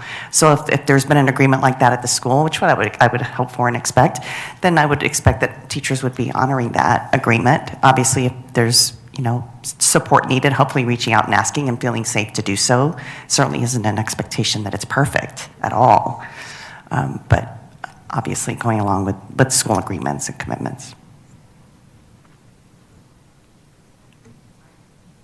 So I've actually had a chance to look at the materials, and I think that people who are saying that it's canned are people who haven't actually looked at it yet, and they're making assumptions because there is such variety, even around an essential question. You have several different choices of stories that you can choose from. You have several different activities that you can choose from, and you can mix and match within that to the way that fits your style and your students. So I think some of the concern, I think people just are assuming that it's the old-fashioned basal reader, where you have this story and you have these 7 questions and da-da-da-da-da, and it is not like that at all. So I think when people have a chance to really dig into it, they're gonna find it's not the scripted thing that they think it is.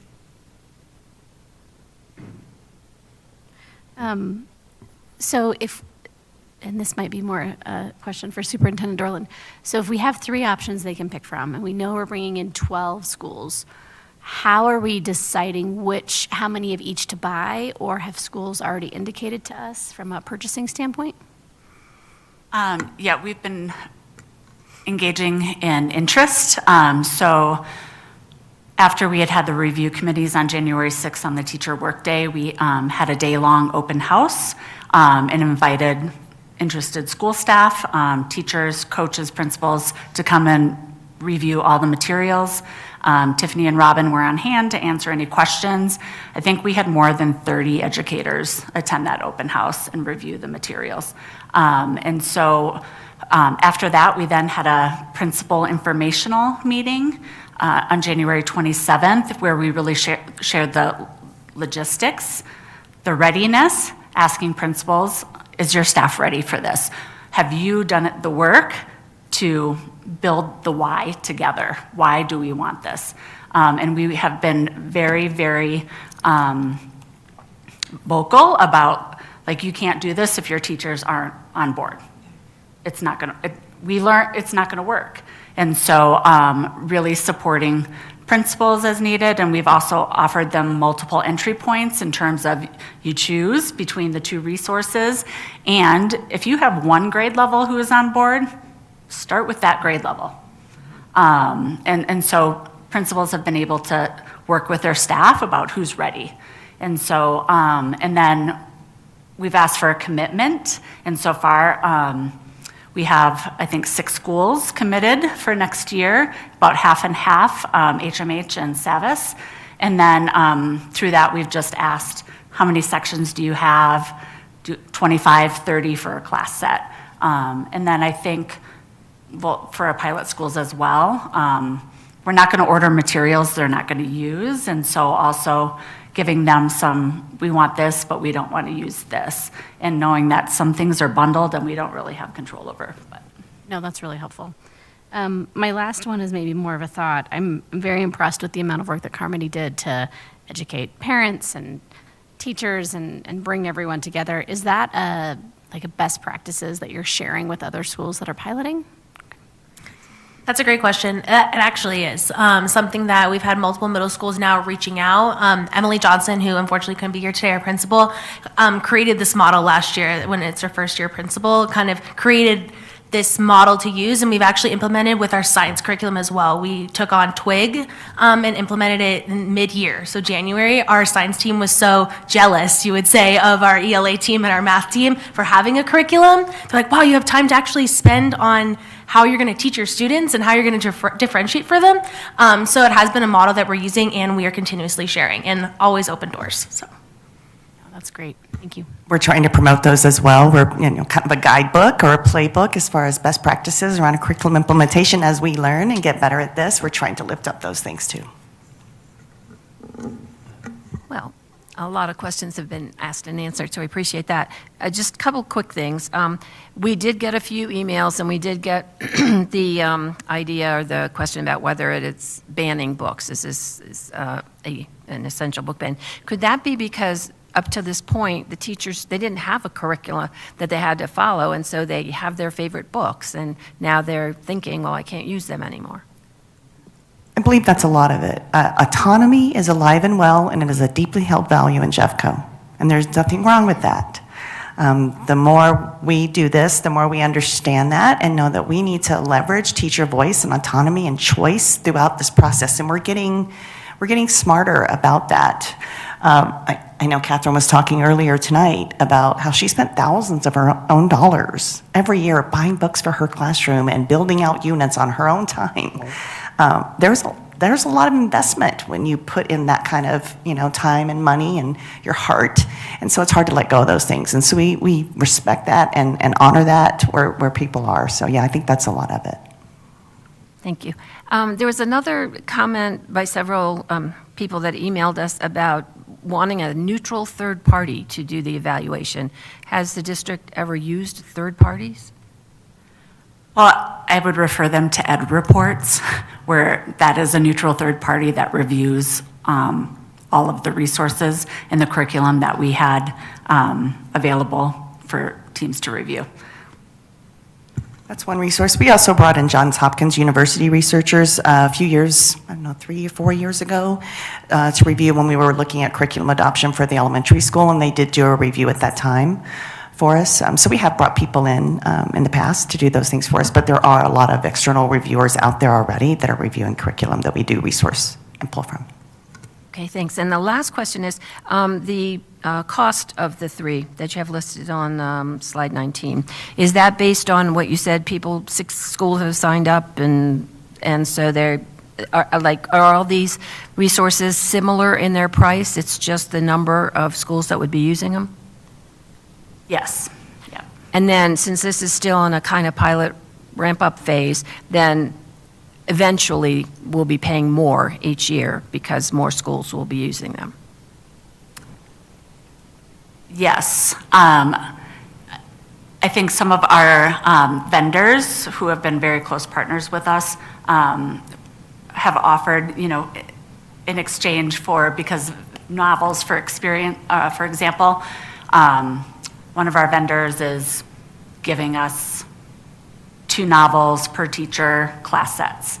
And so, we want to make sure that teachers have their choice in novels, and then that we're also going to support them in that, so that schools really are not bearing any cost for this. And again, also evaluating, I think, from the pilot and then this next cohort to inform, do we want to continue supplying workbooks? And if the cost does ever go back to the school, that they can prioritize too and really know, what do we want to make sure that we have the budget for? Okay, great. Sorry, I didn't really get to ask all of my questions. A couple of elementary school teachers have mentioned, I don't know what the right word is, like the phonics section of HMH and kind of displeasure with that area and looking for alternatives to it. Have you all heard this, and what are your thoughts on the phonics? I'm assuming you're talking about the elementary level, Yeah, yep. for all elementary. Yeah, it's interesting timing. When HMH into reading was adopted several years ago, when CDE came out and required all school districts to adopt a comprehensive core literacy resource that was on their approved list. And they, of course, have their own committees and vetting process and reviews. And at that time, it was just before the science of reading, all of that started to come out. It was just before, months before. And so we had just gone to CDE's approved list, we've done our review process, decided we would bring on HMH, purchased HMH, and then all the science of reading stuff kicked off, and our teachers were taking the training. We had just adopted this resource that was aligned to past practice of balanced literacy. And all of the curricular resources at that time were aligned to balanced literacy.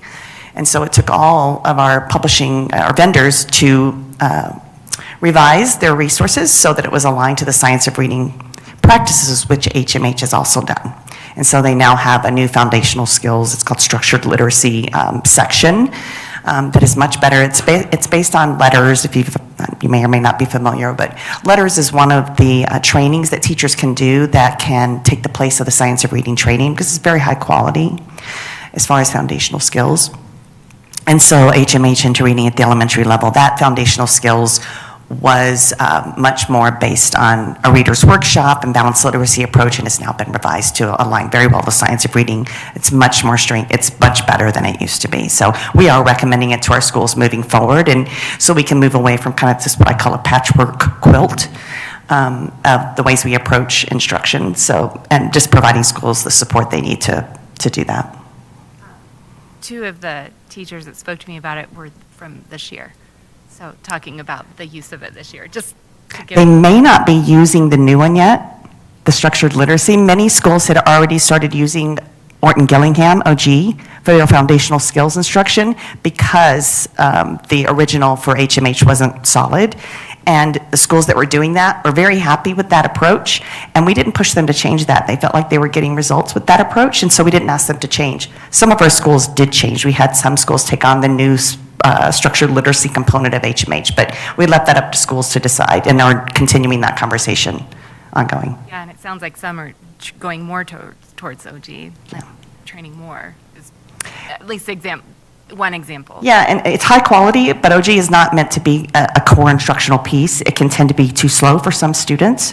It is meant to truly be an intervention, and was designed originally for students with dyslexia, to really support that intensive intervention need. It can be used and has been revised as well to be more of a core program, but now that structured literacy with HMH has become so much stronger, we're recommending that if your school's ready, do that, because you also have this additional cost with OG. It's really expensive. It's $1,500 to $2,000 per teacher to train for that. And if you have a teacher leave, and now that's your core approach, you've got to find the dollars every year to retrain staff to be able to use that as your core program, where you wouldn't have that additional cost. So there's a sustainability component with doing OG as your core foundational skills that's also not as realistic for some schools.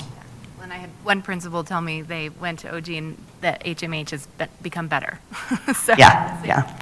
I just wanted to say, I've also heard about the workbooks, but one teacher said she has like a tool that draws the lines, that she got like on Amazon. It just like on blank pieces of paper, you can make the lines. So that's one way they've adjusted the workbook.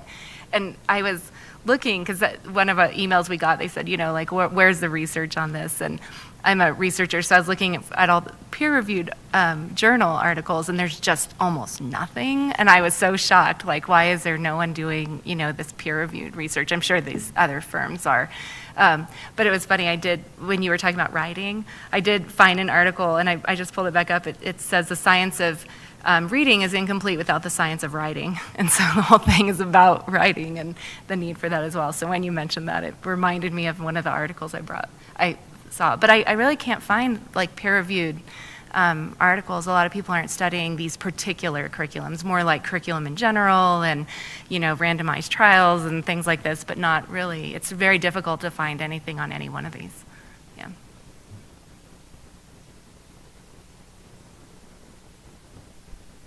Okay, well, thank you very much. This is very informative, and it looks really exciting, and as Director Reed said, it's very wonderful that we have something now at the secondary level and that it's got some good consistency. So thank you.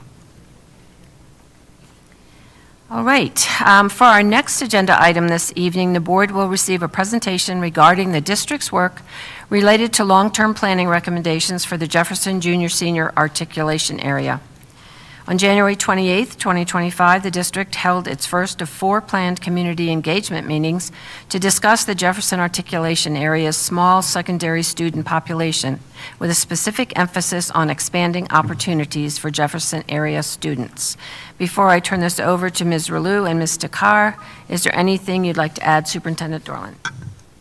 I just want to thank Director Reed for being with us last week at the community meeting where this same information was shared with the Jefferson Junior-Senior community. It was not an easy meeting, but I do believe it was an honest and respectful meeting.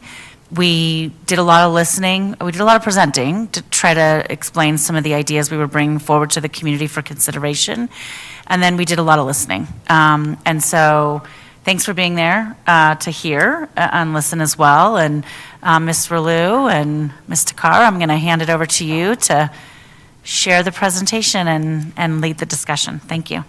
Thank you for having us this evening, and I'm going to hand this over to Claire Takar, who's our Executive Director of Strategy, and she is going to take you all through the presentation that we presented to the Jefferson community last Tuesday night, I believe it was. I do want to just say thank you to all of our Jefferson area principals who came and supported their communities and answered questions, and then a special thank you to our Wheat Ridge principals who also attended and were able, especially Ms. Mahana and Ms. Pouliot, who were able to address some questions about their schools and how they would potentially be welcoming to Jefferson families. So we still have a lot of work to do. We're right at the very beginning of this process.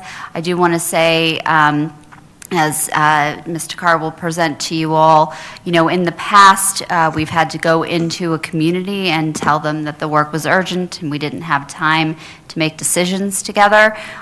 We do have time in this instance. With the help of Flow Analytics, who did our boundary study, we were able to really take a look and closely understand what's happening in our communities and give ourselves the runway to have these types of conversations that we haven't had the opportunity to have in the past. So with that, I'll hand it over to Claire.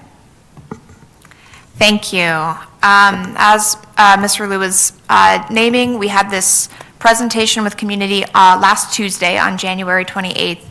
And I'll echo what she shared with the community, which is we have the opportunity to engage with community in a different kind of discussion. And still, the content in this presentation, just to acknowledge, can be difficult. There's a lot of information. We've done our best to lay out the data that we have and lay out the, how declining enrollment can cause some of the dynamics and programming that we see at the school. And this is still a school that students love and that staff pour their hearts out at every single day, and leaders lead with a great deal of integrity and vision. And so as we have this with community, we're looking forward to multiple meetings so that we can have time to process the information and time to acknowledge that it may have an emotional impact, as well as even if it comes with the opportunity to make a plan together, there's still some processing. And most importantly, what we shared with the community is that we believe we share the same goal, which is that for students who attend Jefferson Junior-Senior, for every single student in the Jefferson Articulation Area, we want to provide the best opportunities that JEFCO can offer. And this plan is an opportunity to come together with community and figure out how we can do that in an area where enrollment declines have been particularly acute. So the objectives of the community information session that we facilitated on January 28th were first just to provide some context and history. We know that not every family member looks at enrollment projections every year, for example, and so we wanted to make sure that we were providing all of that contextual information. We also wanted to share information about enrollment in particular and share the draft plan that we came to community with as an idea to help move forward. And we wanted to make sure that community members understood that this was an information session. We titled it that specifically so that folks would recognize that this is a time to hear information and ask questions and get clarity. And in future meetings, we are designing agendas that are really high on engagement and hearing community voice and solving problems together. And we wanted to make sure that we had an opportunity to answer questions about the draft plan, about any of the information that we've presented so far. So this is the schedule for community engagement. January 28th was that information session, as I mentioned. On February 11th, March 3rd, and March 31st, we'll be facilitating these co-design sessions.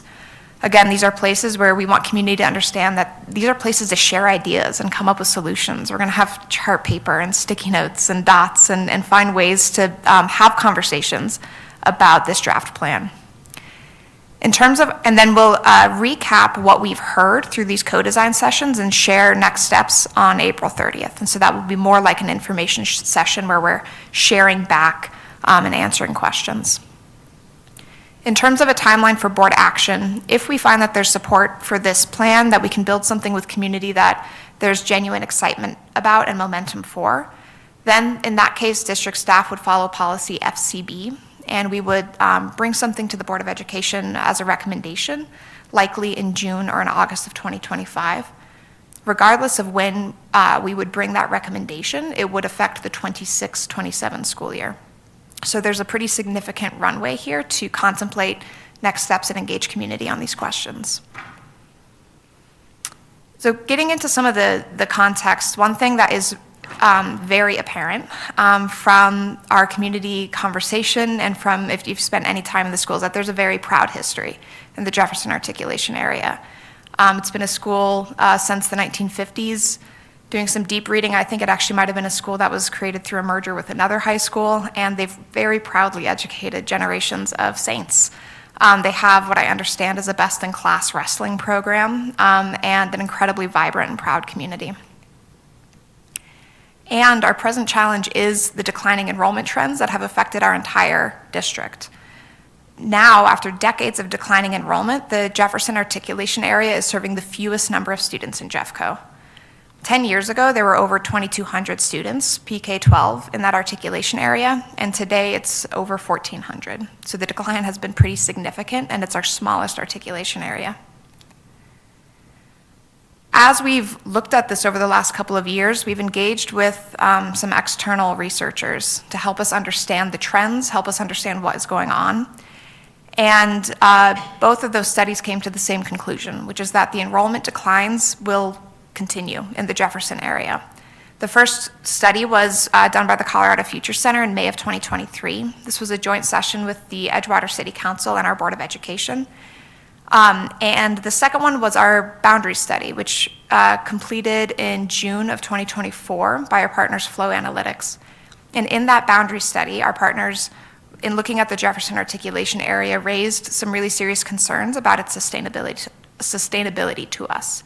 So one of the recommendations in that boundary study was that we should look at our October count this year. And if we saw evidence that the enrollment declines were in line with what Flow was predicting, that we should engage the community in a conversation about what the future could look like for the Jefferson Articulation area. When we look at this area, kind of going deeper to each school, we see that at the elementary level, enrollment is stable. So the two elementary schools are Lumberg and Edgewater, and they both have relatively stable enrollment. This is largely due to the closure and consolidation of Mulholm into Lumberg Elementary as part of ROF's Phase 1. So this year we see that Lumberg is serving over 500 students, and they're using a lot of space in their building, and so we can say that they're pretty steady. Edgewater, the other elementary school, is serving over 300 students, and they also have what we'd call a healthy utilization, nearly 80%. Thank you. We're going to get the cursor back on the slide so my clicker works. Thank you. Yep, great. So the elementary enrollments look stable. However, when we look at the junior-senior, Jefferson Junior-Senior, it is the lowest enrolled secondary school in Jeffco.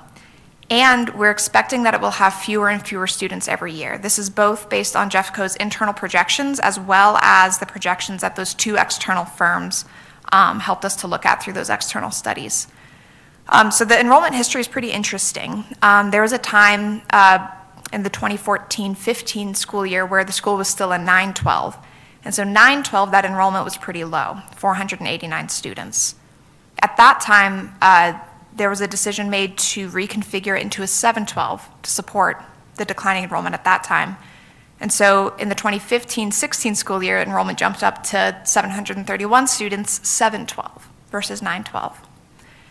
As of last Tuesday, or 2 Tuesdays ago, when we presented this to community, it served 629 students, grades 7 through 12. And when we look at our enrollment projections, we expect that in 4 years, enrollment projections it'll only serve 447 students in grades 7 through 12. So it's a very, very small secondary school. And the result of this declining enrollment is that Jefferson Junior Senior just has reduced programming options compared to other high schools, other middle schools, and other multi-level schools. So its current model is what we would call a comprehensive high school program. And comprehensive high school programs are really designed to offer a wide range of academic, elective, and activities to students. And they can do that typically because they've got lots of students, 1,500 students. And so because they have so many students, they can offer lots of options. With this current model, Jefferson Junior Senior doesn't have enough students to offer all the programming options that students typically desire. And so illustrating this, if you think about academic and elective classes, any given class requires a certain number of students to run. So if a school is small, there might not be enough students who are interested in less common electives. And so as a result, that elective isn't offered, and students don't have that opportunity. This is also true for athletics and activities. Sports, band, clubs often require a certain number of students in order for it to be engaging. A good example is a basketball team, right? If there's an opportunity to run a girls' basketball team, but there's only 7 girls in the school who are interested, if one of them is sick and the other one sprained her ankle, then that's tough for the season. And so that is part of what Jefferson Junior Senior is experiencing. They're able to offer fewer course options and fewer athletics and activities than other schools. And we do see this reflected in families' enrollment decisions too. So when we look at our choice out data, so this is examining every student who lives in the Jefferson Junior Senior boundary, we see that nearly half of families are choice enrolling in a different middle school or high school. Looking deeper at that data, most of the families who are choosing a different school are choosing larger middle or high schools that are nearby, such as Wheat Ridge and Lakewood. Over years, the district has been providing additional resources, but these additional resources haven't solved this core problem caused by declining enrollment. So out of its student-based budgeting formula, Jefferson receives additional district funding for at-risk students, it receives funding for alternative education and career and technical programs. And from state and federal sources, it's received over $7.8 million in additional dollars over the last decade, including Title I, to help support Jefferson's programming and outcomes. Ultimately, these resources haven't reversed the enrollment declines, and so the patterns that I've just spoken about have continued. We also know that the community has called for change. So over the last decade and more, we've heard calls for shifts at Jefferson to address some of these issues. Once our boundary study was published in June of 2024, the Edgewater Collective responded to it and said, without blaming the staff in schools, without blaming hardworking educators, we need to acknowledge that Jefferson needs renovation and redesign, naming that incremental changes just simply haven't worked. And so we recognize that these patterns are not the fault of anyone. They're not the fault of anyone in the schools, not the students, not the staff, and yet change is needed because the current trajectory is putting the school at a place where it might be too small to function. So Jeffco's response to the community is really embedded in this process that we're discussing. We know in the past couple of years, Jeffco's closed 21 schools due to very small size, due to declining enrollment. At that time, the problems were so urgent that we didn't have the opportunity to engage with community about what to do with the problem. Now, because we have the foresight, we've been studying this and we've been looking ahead, we do have some runway where we can engage with the community about a conversation about their interests, how we could design a solution together. And we don't have an infinite amount of time. We know that enrollment declines will continue. We also don't have an infinite number of resources. We have to be extremely clear about what's sustainable and what we can ensure that we're standing up to support students for a very long time. So we are exploring this idea with community. We are facilitating these 3 co-design sessions that I mentioned earlier so that we can work on a plan together. And then on April 30th, we'll come back to community and share what we've heard and some next steps. So our hope through this process is that families and students will see some of the ideas that we've come up with, they'll talk with each other, and they'll catch fire, right? There's going to be so much excitement about some of the opportunities that we have and we're ready to put in front of students that they're ready to move forward with us. And in that case, we'll incorporate the community's ideas and feedback into our draft plan and bring that back to you, the Board of Education, to take action. And in that case, Jefferson Junior Senior would change its programming, and as a result, students will have access to more opportunities. On the other hand, the fear is that nothing changes. If we can't align on a draft plan that reflects the community's interests and allows us to move forward, then Jefferson Junior Senior will remain as it is and continue to right-size its staff and programming to match the number of students it has. And because we're projecting continued enrollment declines, that might lead to a place where Jefferson Junior Senior grows increasingly unsustainable, and there might come a time where we need to take more urgent action in the future. So let's talk about the vision, right? These ideas that we are hoping the community will fall in love with too. So our vision for the Jefferson Articulation Area is that we can maintain and strengthen elementary programming, that we can provide for every single student in the Jefferson area a magical middle school experience for students in grades 6 through 8, and that every single student will have access to a robust and comprehensive high school experience for grades 9 through 12. In addition, we want to invest in an innovative and local, community-driven and career-focused high school option where students, if they are interested and excited, they could choose to go there to have access to some of these really unique opportunities. And as a result, every student in Jefferson is getting more of these amazing opportunities as a result of this draft plan. So the draft plan that we've proposed to the community is to merge the Jefferson and Wheat Ridge articulation areas. So this means that in the 26-27 school year, all Jefferson students would have guaranteed enrollment at Lumberg or Edgewater based on their address, and this would be for grades preschool through 5th grade. The schools are currently preschool through 6th grade. All students would have access to Everett Middle School for grades 6 through 8 with transportation eligibility. And then all students in grades 9 through 12 would have guaranteed enrollment at Wheat Ridge High School with transportation eligibility as well, so that every student has guaranteed access to these opportunities I've named. In addition, as soon as the 27-28 school year, we would open an option to attend a high school-focused, career-connected learning experience that's operating out of the junior-senior facility. So we'd be putting a high-quality and innovative option in students' backyards so that they can access this as well. So the timeline would be the 25-26 school year would be the final year for the 7-12 program at Jefferson Junior Senior.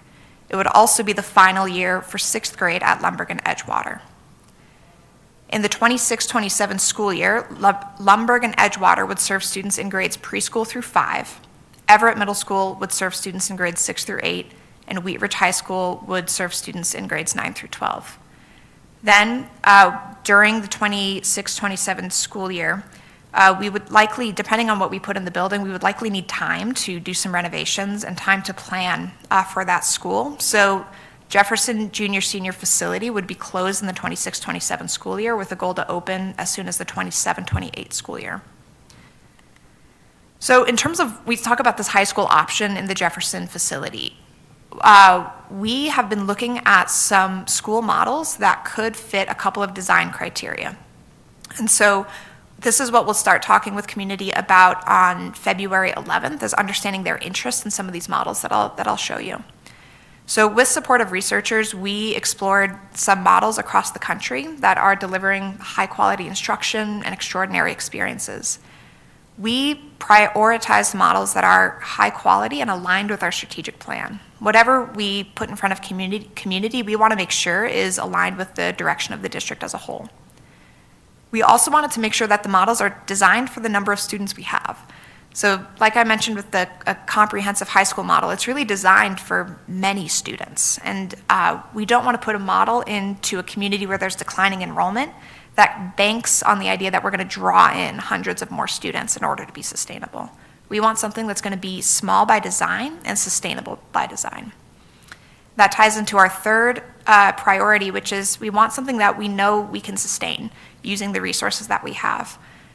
We also want something that's ready to implement. We want to look at models that we can see across the country. They don't necessarily have to be right next to us, but they should exist somewhere so that we can know that they work for students, and they know that they work for the students that we have in Jefferson.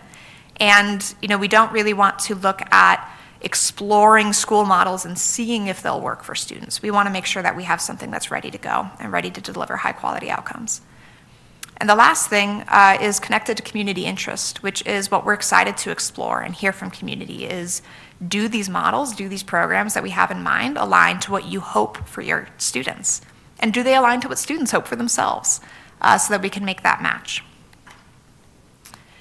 When I say high quality programming, what we really mean by that is something that is career connected. And we're looking for programming that prepares students for a high demand career with a livable wage, programming that allows opportunities to earn industry credentials or college credits, something that ensures students are doing hands-on learning, building skills, technical skills, academic skills, and durable skills through high-quality instruction.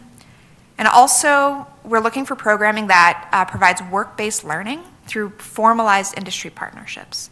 Now, this is something that our Pathways team in the district does a lot of research on to try to make sure that we're finding programming that hits all of these metrics and aligns with student interest. And so part of what we're going to explore in this process is what are students interested in? What is community interested in?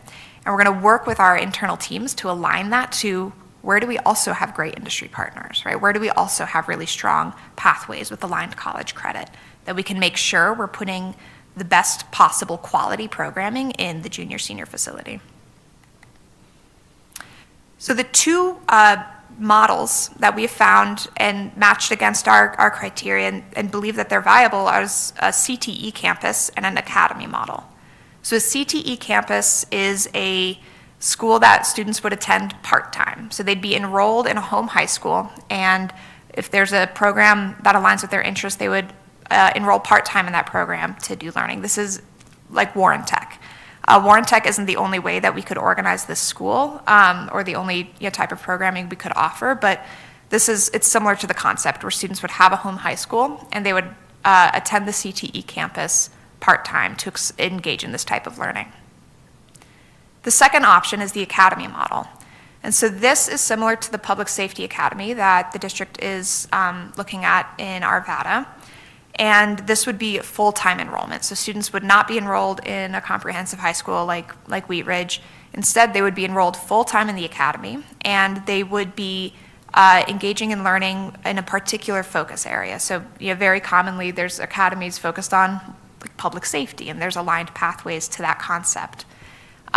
In this case, students would engage all of their classes at the academy, and they would have core content aligned to their area of interest to help reinforce this learning that they're doing.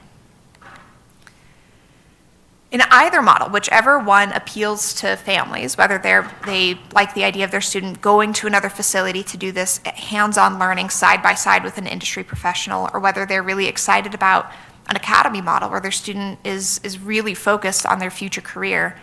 In either case, we could choose programming that provides the access to the high-demand, high-wage jobs that we know Colorado needs and students often thrive in. And so some ideas that we want to explore with community are healthcare pathways, automotive tech. We know that there's a car wrapping program at Jefferson Junior Senior currently that is much beloved. clean energy and cybersecurity and technology. As you may know, there's a quantum hub that I believe is located in Jeffco. And so the idea of connecting with industry partners where students are able to learn side by side is an alluring concept and make connections with potential future employers. So with this vision, we have these goals for students, and we know that community and staff likely have questions about what this draft plan would mean, some of those implications. So I won't go through all of these now, but I will just say that we know that in asking the community to engage in this process with us, there's some ambiguity, and there's some questions that will be important to families, particularly if the draft plan goes forward. And so we know and are currently working on working with our principals, working with staff to understand the implications on questions such as, what would this mean for the current high school students at Jefferson Junior Senior? If they're transitioning during their senior year, what does that mean for their graduation? How do we support students through that transition? What does this mean for our elementary schools and helping students transition after 5th grade instead of transitioning after 6th grade? How can they support students to make that shift? What does this mean for retaining our staff and taking care of them? How do we support students who are in the SSN Center program, and where would that relocate? And what would this mean for the Wheat Ridge community? How could we engage in the process of bringing two communities together to ensure that every student, every family feels that sense of belonging that we know is so important? And also, acknowledging that there are likely students who have already experienced the closure of Mulholm who could potentially be impacted again through this plan. So all of these are important. I'm happy to address any specific questions you have with these.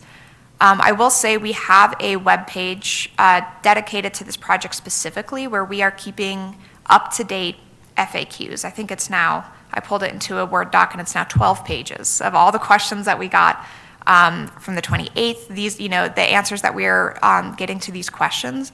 And we are, as we receive questions, we are doing our best to answer them so that community members have all the information that they might need as they engage in this process with us. So I'll end here, which is just a reminder of our cadence. So up next is a co-design session on February 11th. We'll have a second one on March 3rd, and then our final co-design session on March 31st. Through this, we'll be asking community for their input and for their ideas. So specifically, we want to understand their reaction to what I've just shown you. What do they think about the new programming options in our draft plan? Do they have other ideas? We have on staff a researcher who's coming alongside with us. So as we're hearing ideas from the community, we can look into them and see, are there existing models out there that match the criteria that I've named? We also want to understand their ideas for using extra space at the Jefferson Junior Senior facility. It's a big building, and there's a lot of important community assets there already. And so we want to understand, as an institution that has been so important for this community, what are the ways that they want that building to continue to serve them, regardless of what the programming model is. And we also want to ask some residents, there's a specific part of the boundary where some students are guaranteed enrollment to Lumberg as their neighborhood school for grades K through 5, but then the boundary shifts over to Creighton and Lakewood. And so we want to talk with folks who live there and understand, would they like us to clean that up so that they're transitioning on to, in this case, Everett and Wheat Ridge with their peers versus having kind of a split boundary. So we want to ask folks about that as well. And so throughout this process, we are really encouraged by the level of engagement we've seen so far. Our Jeffco First team has been an incredible partner. Families have been reaching out to them with questions and passing them to us to make sure that we have the ability to provide the best information we can to communities throughout this process. In closing, I just want to mention one thing. I also want to thank the Edgewater Collective, who is co-hosting the 3 co-design meetings with us. And we've also appreciated the partnership of the City of Edgewater and the City of Wheat Ridge as we have taken the time to inform them of these plans as well. And there were some members of the Edgewater City Council and the mayor who attended the meeting last week. So with that, we'll hand it over to you all for questions. Board questions?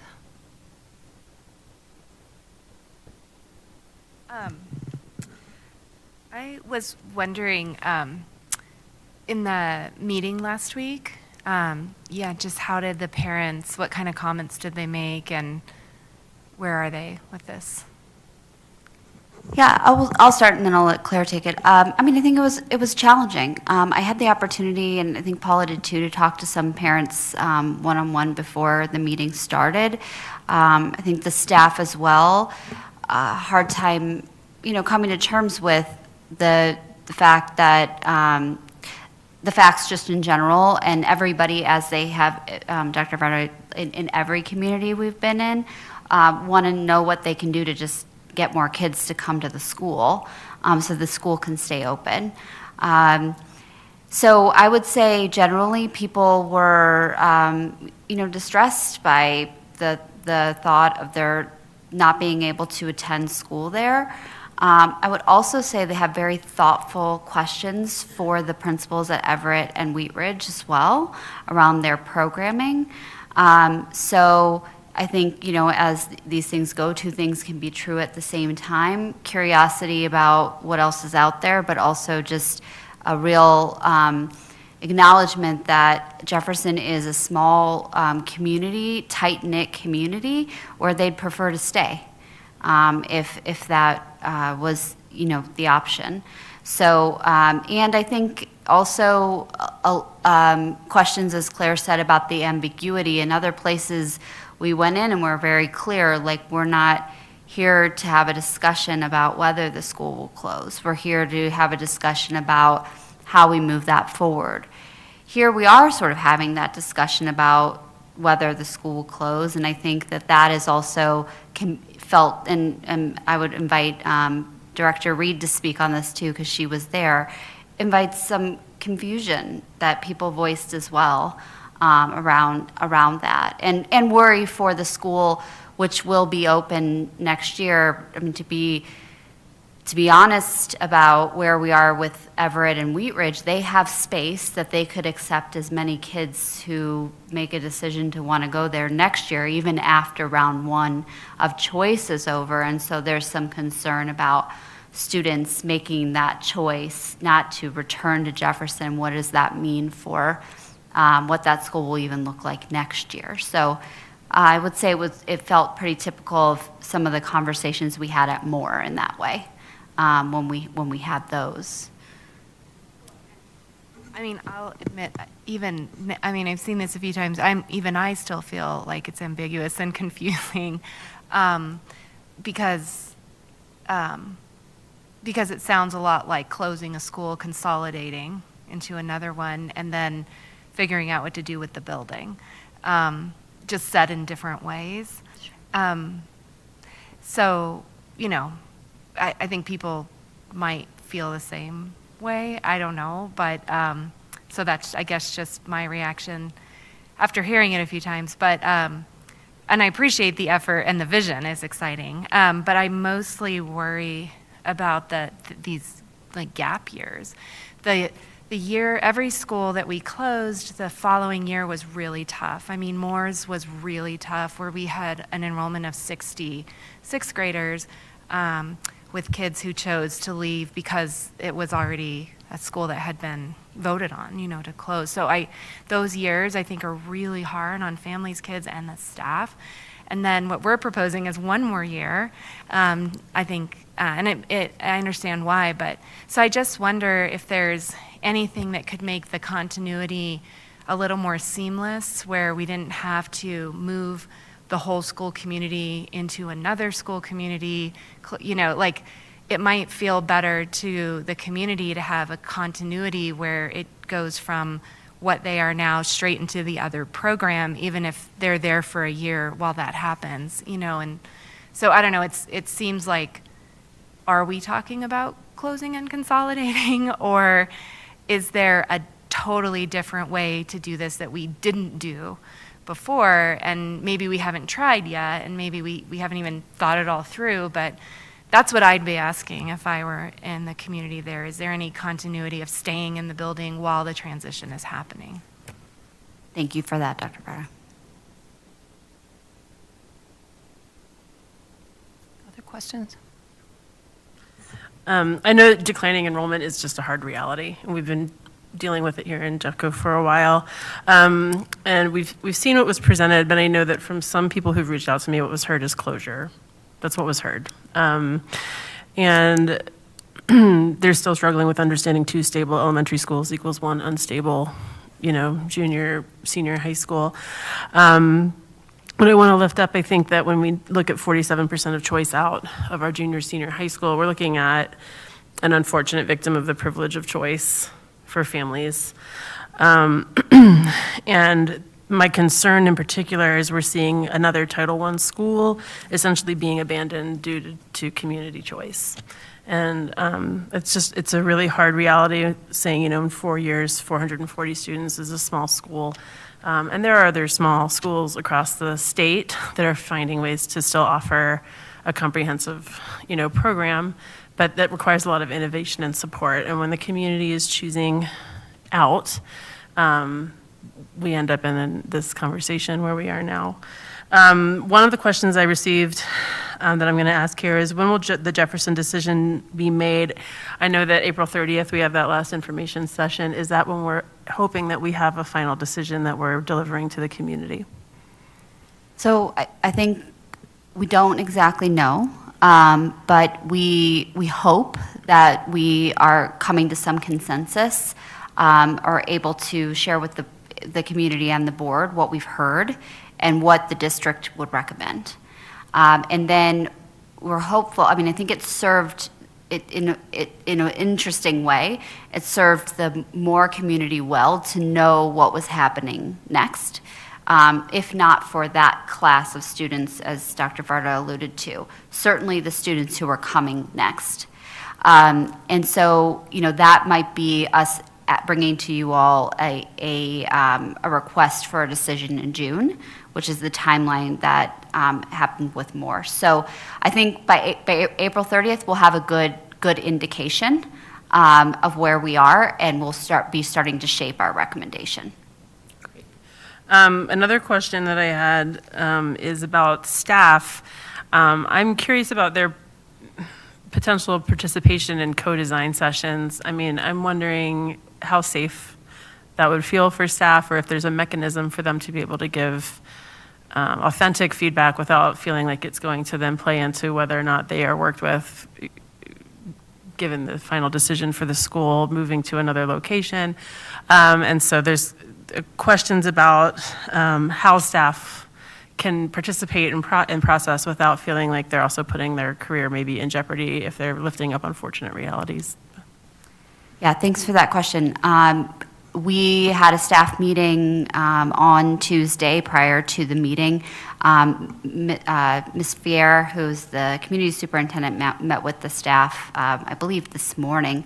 We will continue to meet. They are, of course, invited to participate in the co-design sessions. We have also offered all of the principals the opportunity for us to work with staff at their own schools in a way that feels most comfortable for them.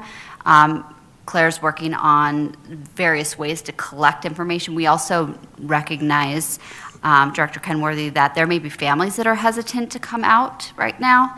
And so there are multiple ways by which we need to collect and solicit information from people. And so we are definitely prepared to do that. In terms of like a survey or some other kind of mechanism or anonymous mechanism, we will collect information that way. And I want to say how proud I was of the staff for being really vocal at the meeting, and perhaps Director Reed can speak about that, asking hard questions, and they have our respect for doing so. What was very clear was at the center of their questions was how much they care about their kids. And as we've seen in other instances, some of them will want to go to the schools where their kids are going. And we've talked with Ms. Mahana and Ms. Pouliot about coming to the school and having time to talk to staff about what might be available at their schools. But there are also staff who may want other opportunities, and we would give them priority and opportunities to explore those as well. Okay. My last question is just a chance for the district to share some thoughts about what lessons were learned during school closure process in relation to community grief and processing that are being applied with this particular situation. Thank you for that question.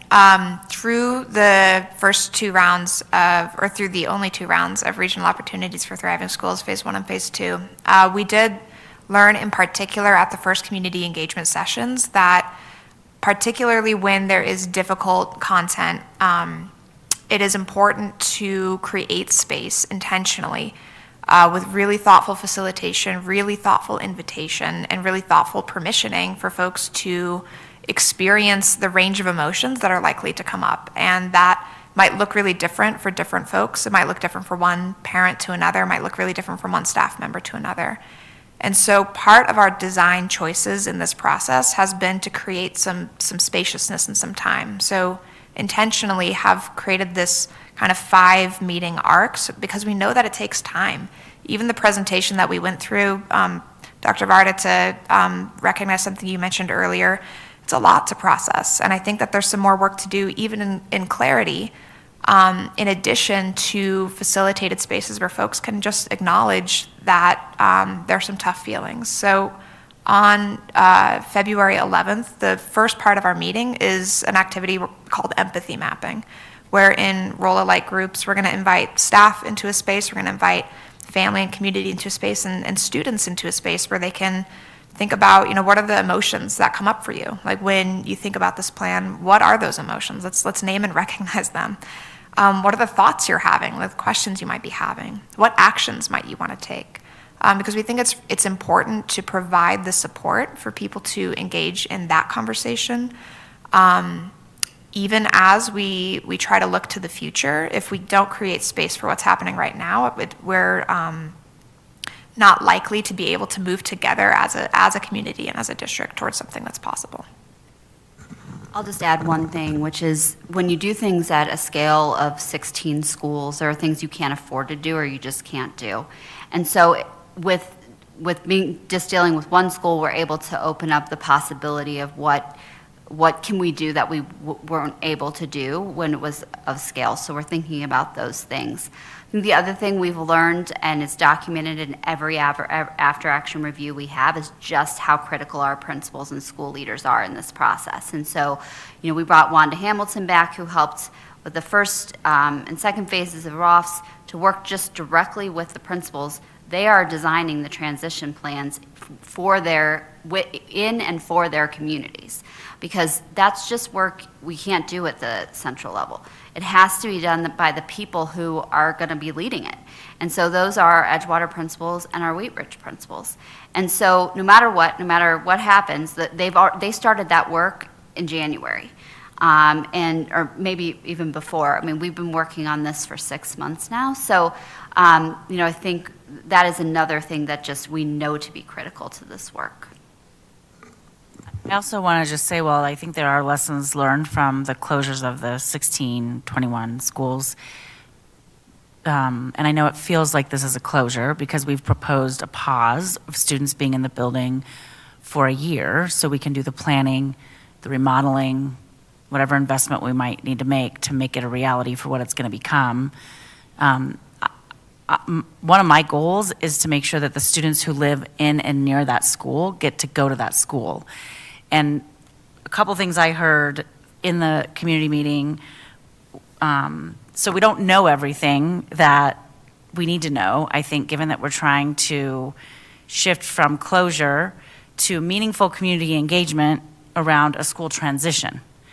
And, for example, there's this sign and wrap program in the building. And they're like, well, if we close, that program ends, and what happens to that teacher? And it's like, it's just a good question. And somebody came up to Elisa and I after the meeting and said, it's so interesting because people want to be engaged, and they want to be asked, and they want to have input.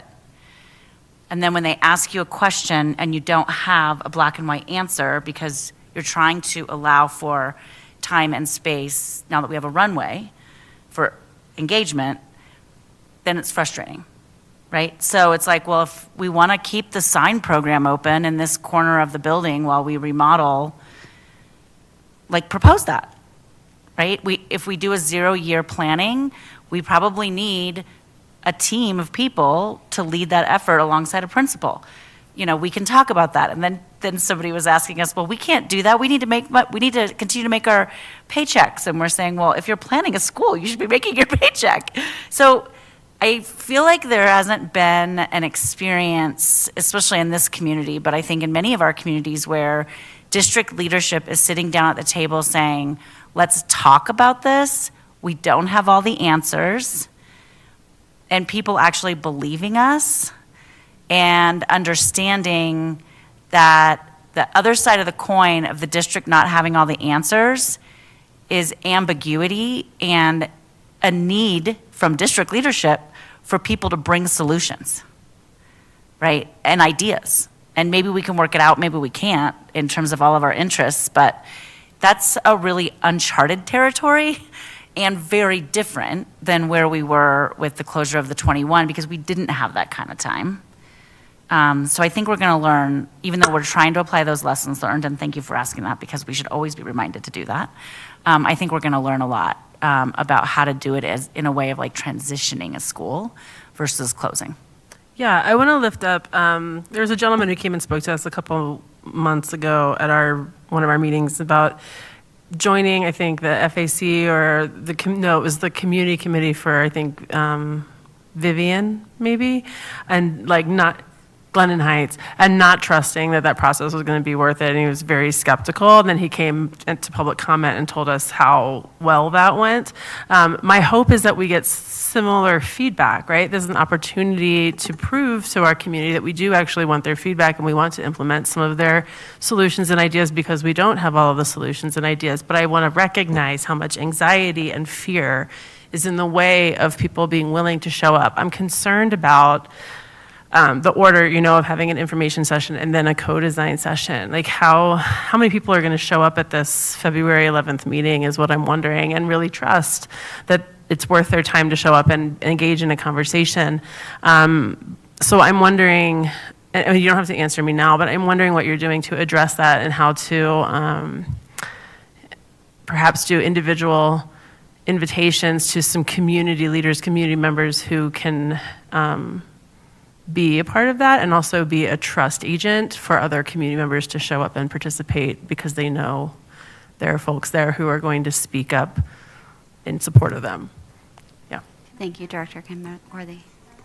I was just, I would +1 that, and also usually in it depends on which approach you take to co-design, but in a co-design I was thinking, who's the decision maker, and we've, even in this conversation, it's suggested a few different folks will be hearing the feedback and then making the decisions about the design.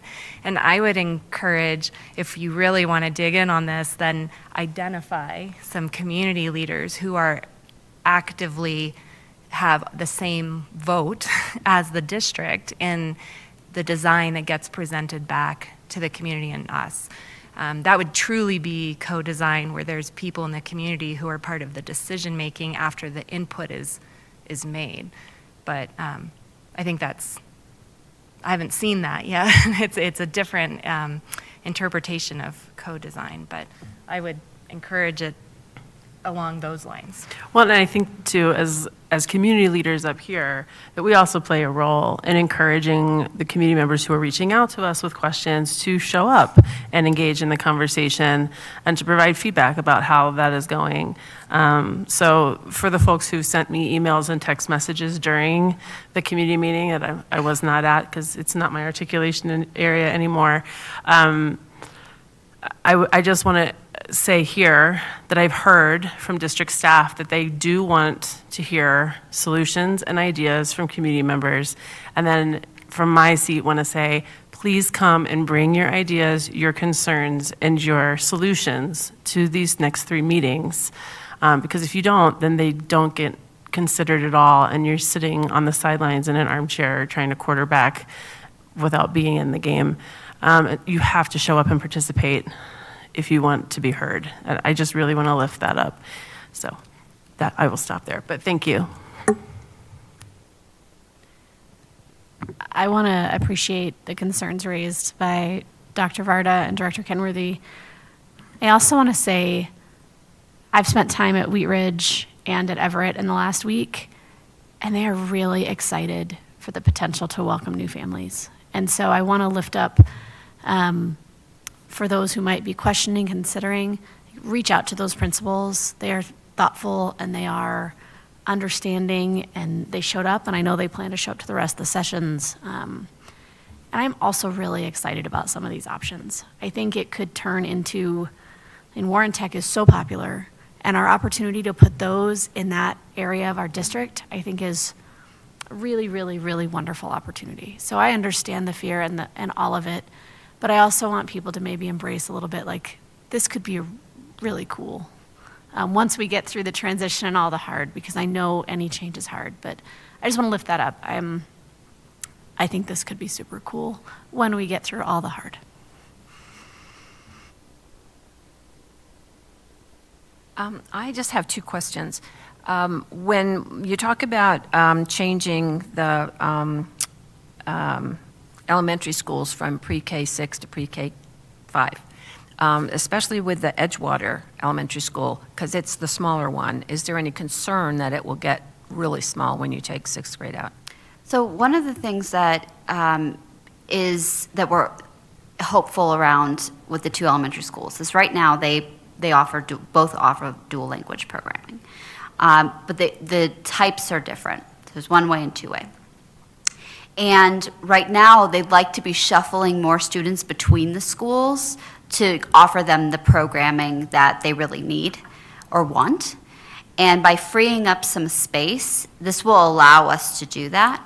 And so we do believe that it will, there will be fewer students at Edgewater, and Claire can talk a little bit more about that, but we believe some of those seats will be filled by students who would have otherwise gone to Lumberg.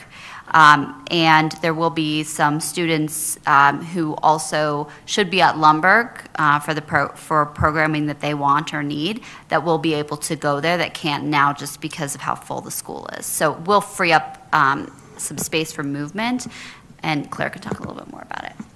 And when we look at the numbers, if we were to take the enrollment today and, think about those students no longer attending the elementary schools but attending Everett, those numbers, I think, are still quite healthy. At Lumberg, it would be around 480 students. It'd be an 80% utilization, which would do exactly what Lisa mentioned in terms of freeing up a little room to swap students so that they're getting the programming that best meets their needs.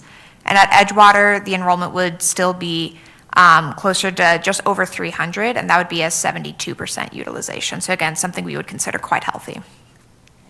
And do we think that the rapid decline in the number of students in that articulation area is due more to the 47% choicing out, or is it really just demographics, lower? It's population? demographics. Okay. So definitely, as the boundary study showed all of us, creating all that choice programming in the whole region created a lot of choice, has created a lot of choice between the schools.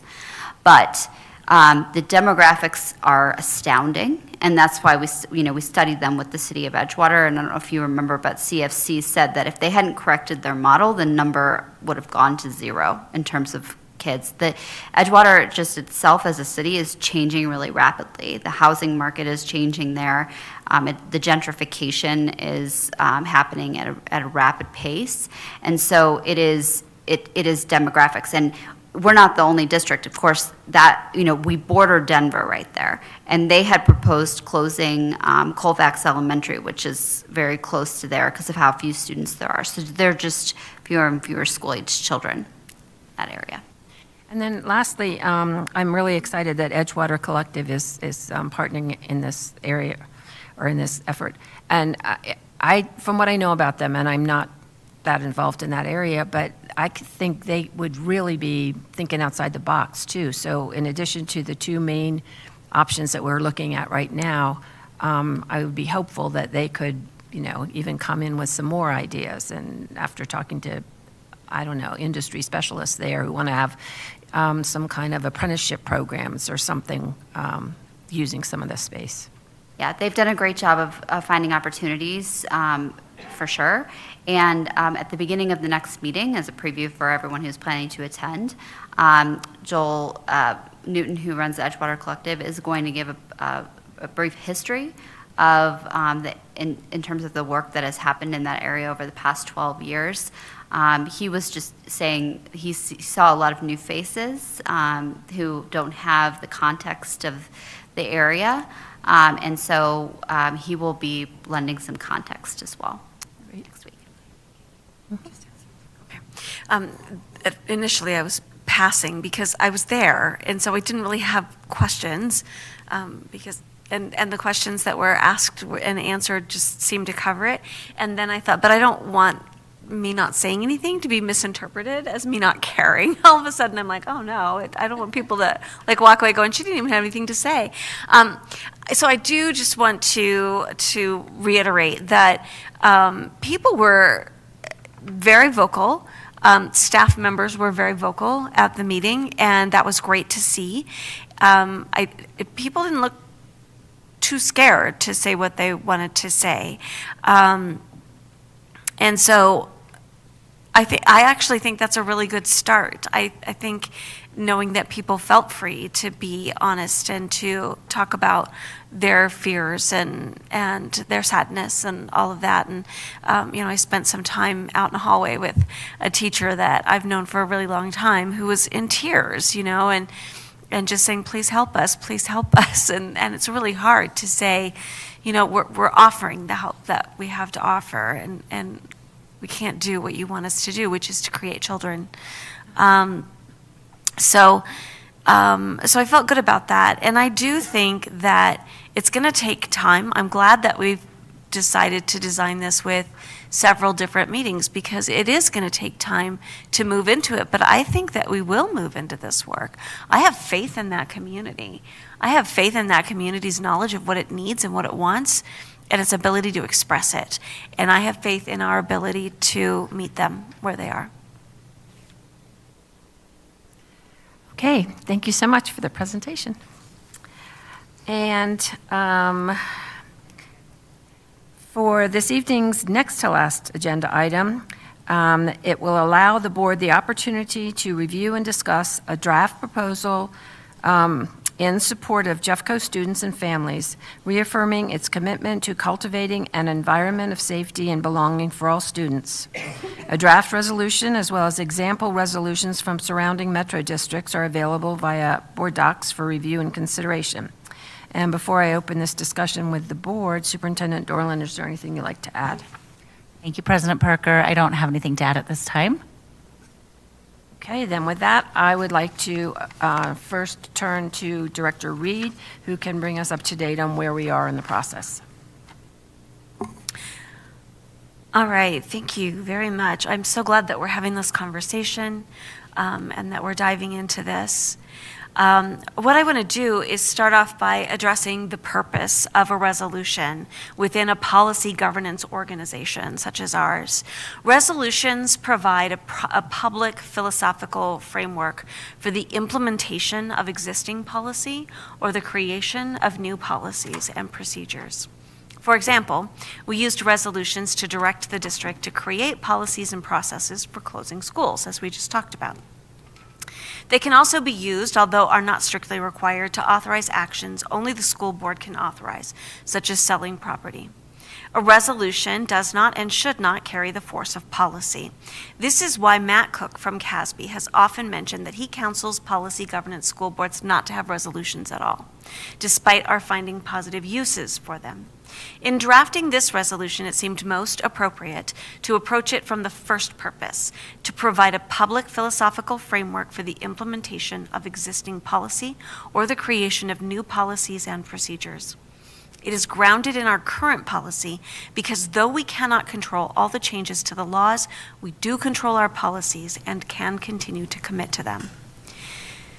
So there seems to have been, from the overwhelming amount of mail that we're getting, an impression among many Jeffco among many, the Jeffco leadership has been unwilling to address the changes created by the series of fast and drastic changes in the landscape of education, especially around our immigrant and LGBTQ students.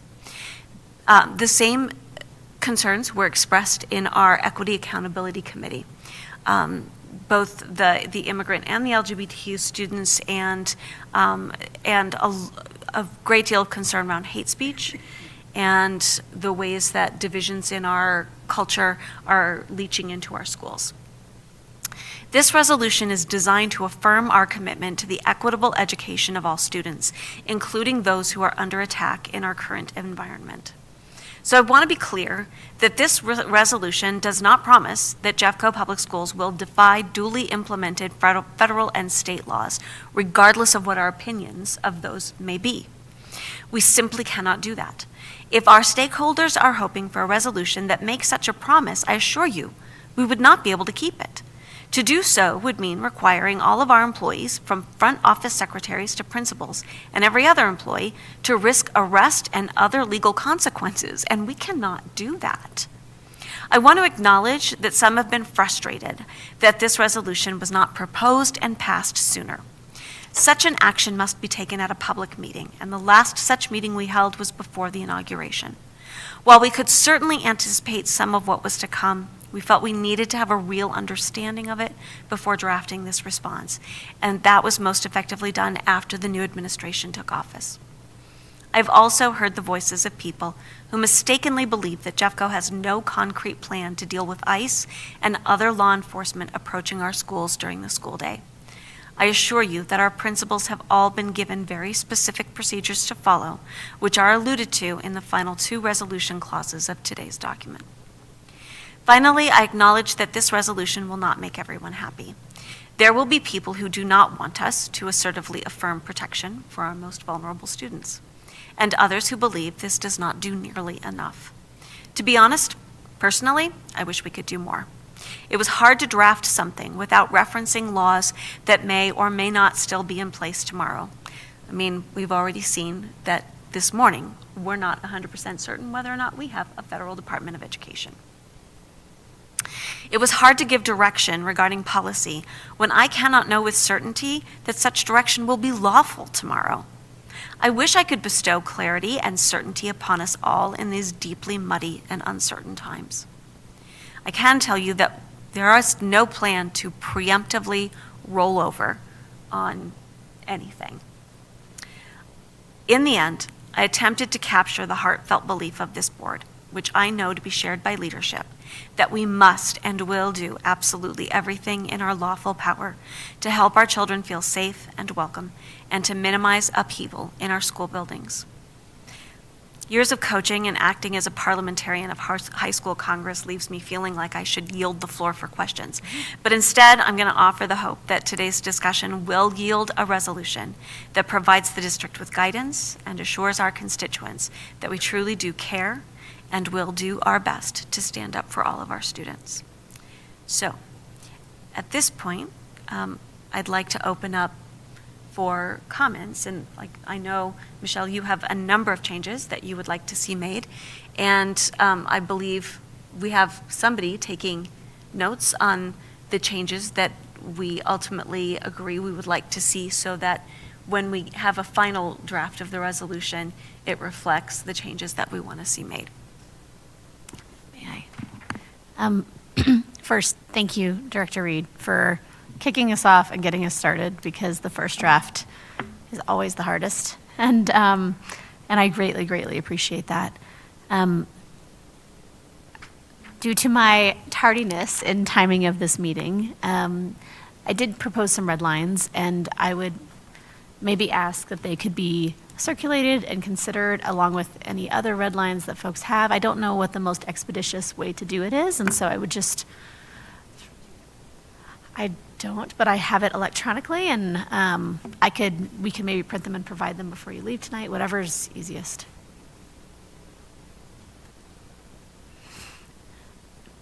And I mean, certainly open to edits. I mean, I was trained by very good lawyers to not be offended by red lines, and so it's just I really like the start that Director Reed provided. And I just wanted to add, go ahead.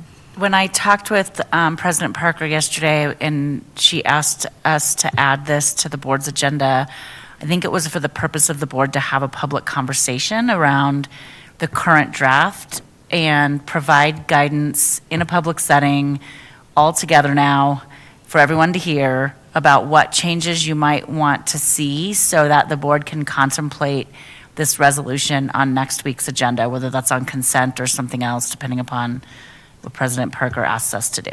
So I would encourage the board to actually have the conversation, because that's, I believe, President Parker, why you asked for this agenda item to be added.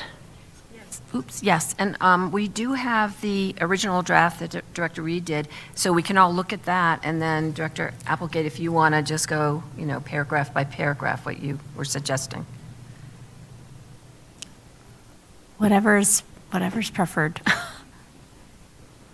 I thought this was the discussion, but I'm a little confused by that. But something that I was a little confused by on this is that it is called Environment of Safety and Belonging.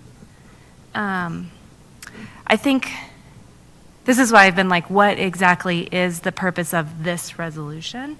And is it to address the topic of immigration and the current situation, or are we doing a resolution on belonging and safety? I don't have any concerns with, because you had mentioned this to me, like including LGBTQ, like that's not my concern.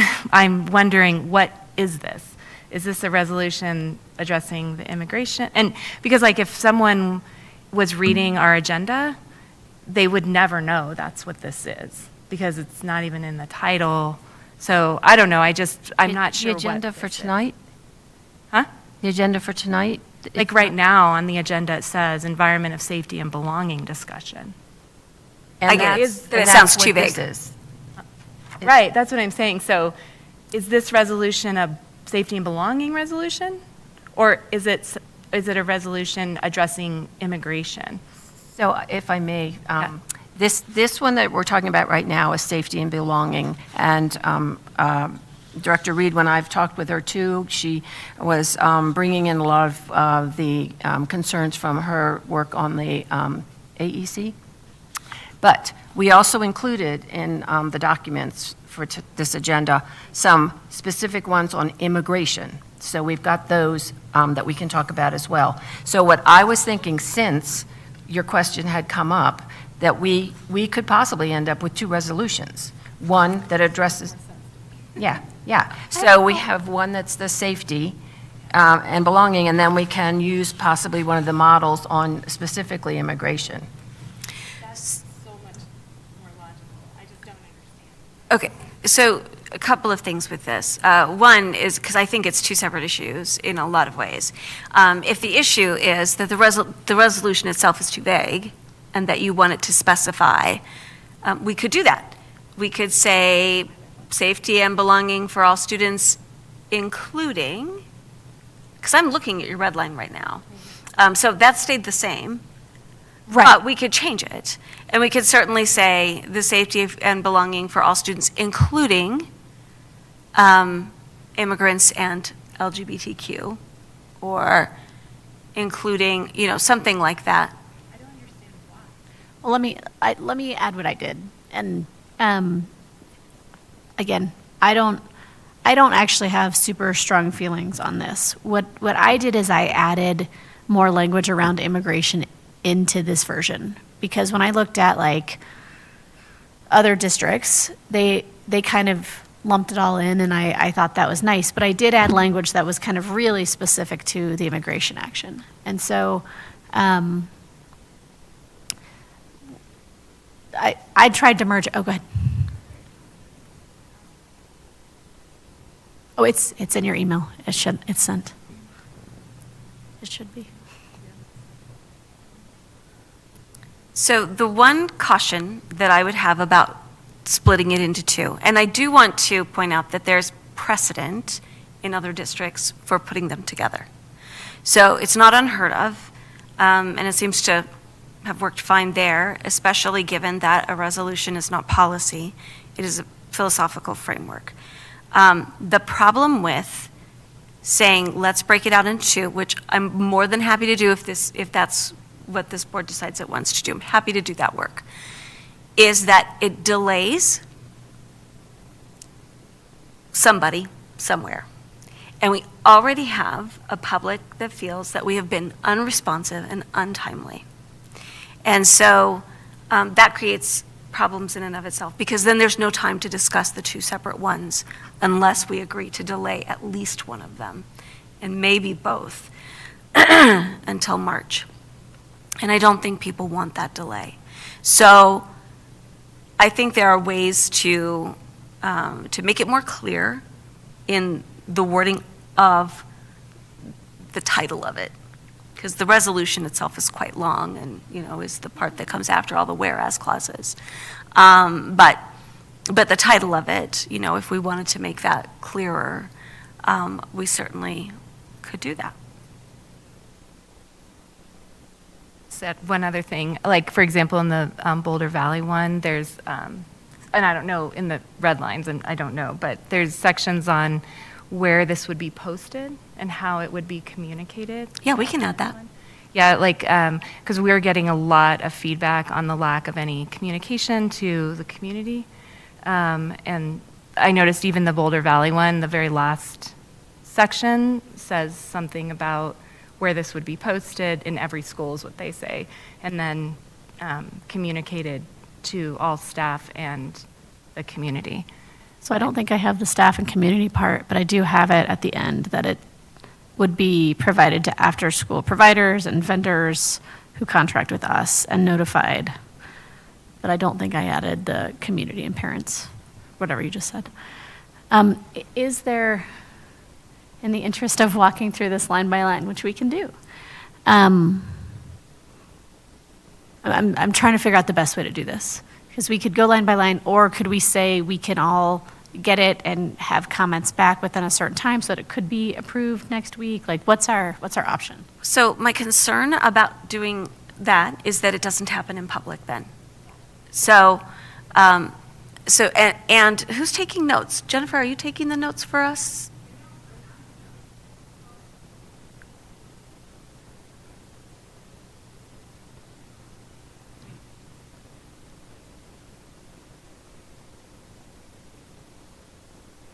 Okay, and I'm trying to figure out, should I be taking notes, or do we have somebody that's jotting down any changes we decide to come up with? Okay, great. I mean, we've done a number of resolutions. We've never done them line by line in public. Right. I don't mind being public at all, but this is going to take a very long time. So I'm just saying the need to do it publicly is a new need for us on a resolution, so I'm just curious about it. Well, I mean, I guess we don't have to do that. It's just, well, here's the issue. We have never before edited a resolution. They have come to us, put together, after discussions that were not about the resolution, and then we approved them or didn't approve them. We have never submitted one as a board that we wrote. So that makes this different in that regard. We focused a great deal recently on transparency. And the need to be transparent and to make things public. And we've talked about, should we make things public that haven't been done publicly before? So, we sort of have to decide what it is that we want to do here. Well, then, if I read, because I'm happy to, and it should be up at Linden Board Docs, like, I'm happy to read my edits, and we can do, like, how do you want to do it? Like, I mean, I'm happy to read it. Yeah, because it actually wouldn't take that long. I mean, I looked at them, and I think we can decide pretty quickly. Because I think some of them, too, they look like red lines, like they're in red, but it's the original language. You just added things to it. I moved it. Yeah, I moved it around so that it tried to, I tried to follow your flow. Yeah. In the public section,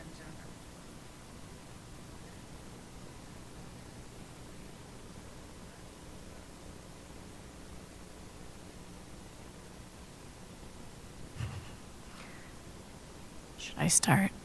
Yeah. All right. So to the first paragraph, where we originally said without discrimination on the basis of race, color, or national origin, I just pulled from the CDE's site where they had regardless of actual perceived race, color, national origin, citizenship, immigration status, or the status of the parents, guardians. And then I put the link in there where it came from.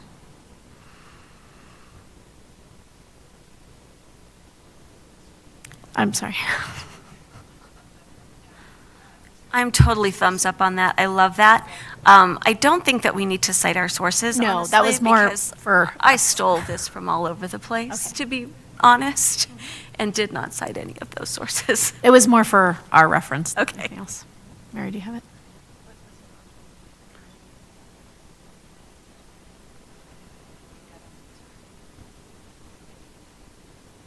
All right, so I added a second paragraph that basically, Director Reed had kind of listed our policies in the next 1 to 2 whereases, so I just added one that said through its policies and practices, the district has made commitment to quality education for all students that includes a safe and stable learning environment, means of transportation to and from school sites, the preservation of classroom hours for educational instruction, and the requirement of school attendance. And then it follows into the whereases of our policies.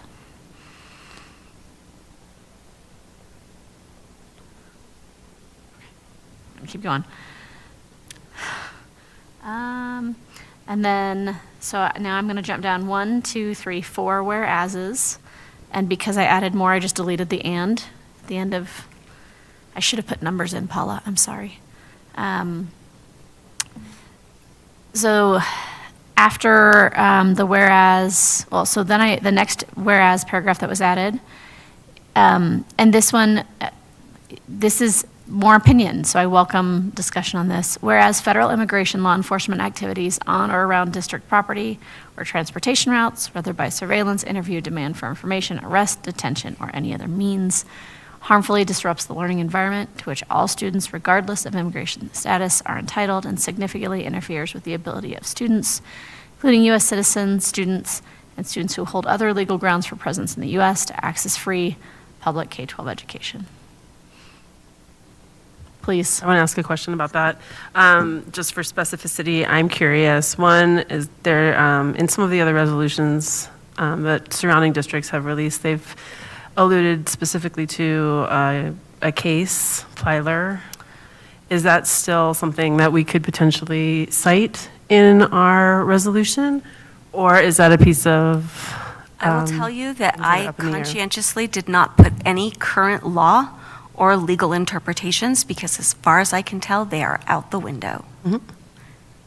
Great. And then, okay, so I understand that. My other question is around, in this particular whereas, on or around district property, there's questions about the external property around our buildings and whether it is classified as private property, or is it public property, or does that change at times during the day? And so I'm wondering how that would impact what we have written here, just to make sure that we're not lifting up things that we cannot actually do. And that's So- my concern on this as well. Is that something that we could ask Ms. Tolleson to help us maybe edit this whereas to make sure it is legally appropriate? I mean, basically what we're doing is we're saying if we let ICE onto property or we let other law enforcement onto property, it's disruptive. There will be nothing in the resolution to address that whereas clause because we cannot make that guarantee. So I don't know why we would put in a whereas clause that we can't address in the resolution with confidence.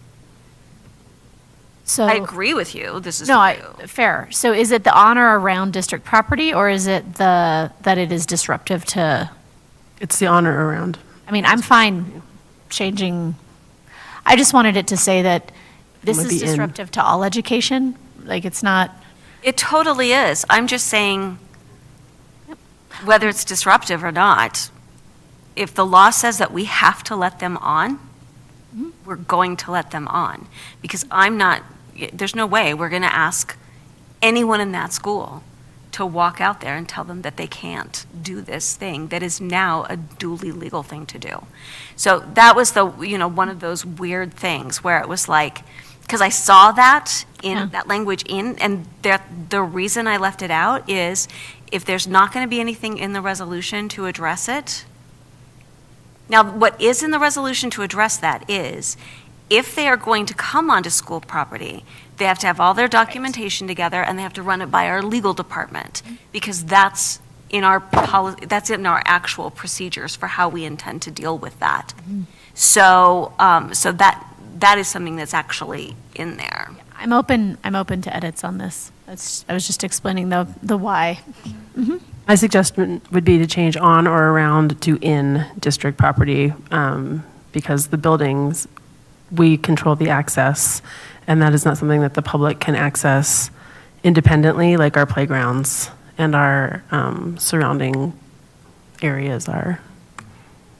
If that will stand up for a legal review, that's what I would suggest. Well, we can boot private citizens who are on our playgrounds during the school year, during the school day. During the school day, but not in the afternoon or the evenings. I see what you're saying. Like, not just during the school day, but like if they're doing that as an intimidation tactic? Or just clarity around when we are classifying our external properties as private property versus public property. Law enforcement is not the general public. I mean, there are lots of times that we would tell the general public, you can't be here on our property. Like, they can't be hanging out on the lawn in front of the school. We can go and say, you can't be here. We have school. I'll say I'm concerned specifically about pickup and drop-off times that happen outside of our school. Okay, Julie, what do you think? Are we hours. going to be able to promise that we can hold those sacrosanct? I want to be sure I'm looking at the right paragraph. We're talking about the one that begins, whereas federal law, Whereas federal immigration law enforcement activities on or around district property and transportation routes, whether that one. I read this as just a declaration that that's disruptive to the learning environment. And I think that's a fair statement. It's not necessarily making a pledge about what we can do about every aspect of it. So Okay. I don't have a problem with the paragraph as written. All right, well then let's keep it as written. I propose that we keep that paragraph as written. Thumbs up, thumbs down. Medium, because we're not doing anything about it. All right, thank you. Next one, and this is one where I want to caveat this. So if there's already, I'm kind of proposing a new policy here. And there may already be one that I missed. And I took this largely from like some of the information of like how the guidance we've given to principals was kind of the notion for this. So if that has changed, totally open to change that. Okay. So, and this is where, Ms. Tullison, you may need to like rein me back in here, right? Be it resolved that the U.S. Immigration Enforcement Office, ICE, state law, or local law enforcement agencies acting on behalf of ICE or agents or officers, any federal, state, or local agency attempting to enforce federal immigration laws are to follow district policy, star, attached, and this is at the bottom, so I'm going to ask us to scroll to the bottom when I get done with this, to ensure the district meets its duty to provide all students, regardless of immigration status, access to free public K-12 education. Fully recognizing that we can ask them to do this and they could say no. So, Ms. Tolleson, I think this would be policy KL and KLG, which is relations with governmental authorities and relations with police authorities. And we've double-checked those policies, and they're in alignment with the guidance that we've given, and I think you can just link those. So reference those. Reference those policies. That's my take on it. I think to let Julie chime in would be helpful. No, I think that's right. I think the hardest part about thinking about naming a policy and attaching it is that our non-discrimination policies would be implicated here, as would our one regarding interrogations on campus, right? We've got one of those. So this all of a sudden might become kind of a multi-headed hydra. It might be easier to not specify a policy, but to say, that we are to follow district policy to ensure that. So Just generally speaking, because any policy that would Yeah. apply in that circumstance. That's helpful. Thanks, Julie. So could we just say are to follow district policies to ensure the district meets its duty? Yep. Cool. That works great. Is everyone okay with that? So I would just say that this paragraph would stand as is with a one, with removal of the comma, attached to and incorporated in this resolution would be removed, and that there would be a period placed after are to follow district policy, period. And that the next sentence would begin, in order to ensure the district meets its duty to provide all students, regardless of immigration status, access to a free public K-12 education. Yep. Thumbs up. Grand. Awesome. So the next paragraph is, be it further resolved, and in its continued commitment to the protection of student privacy, the district shall review its record-keeping policies and practices to ensure that no data is being collected with respect to students' immigration status or place of birth, and cease any such collection. So Superintendent Dorland, I don't think we collect this already, so maybe it's just to say that we are consistent with our policy around data collection. Okay, I'm going to jump in. We have no idea what the law is going to be tomorrow. Okay. And the law tomorrow may be that schools are required to collect this data. And we are not going to tell our schools that they can't follow the law. That's So this was one of those ones where I was like, I don't think we can promise that. No. The law today is that we don't collect that data, or is that just policy? It's a bit of both, because particularly, we do have certain data regarding place of birth, because we often receive birth certificates.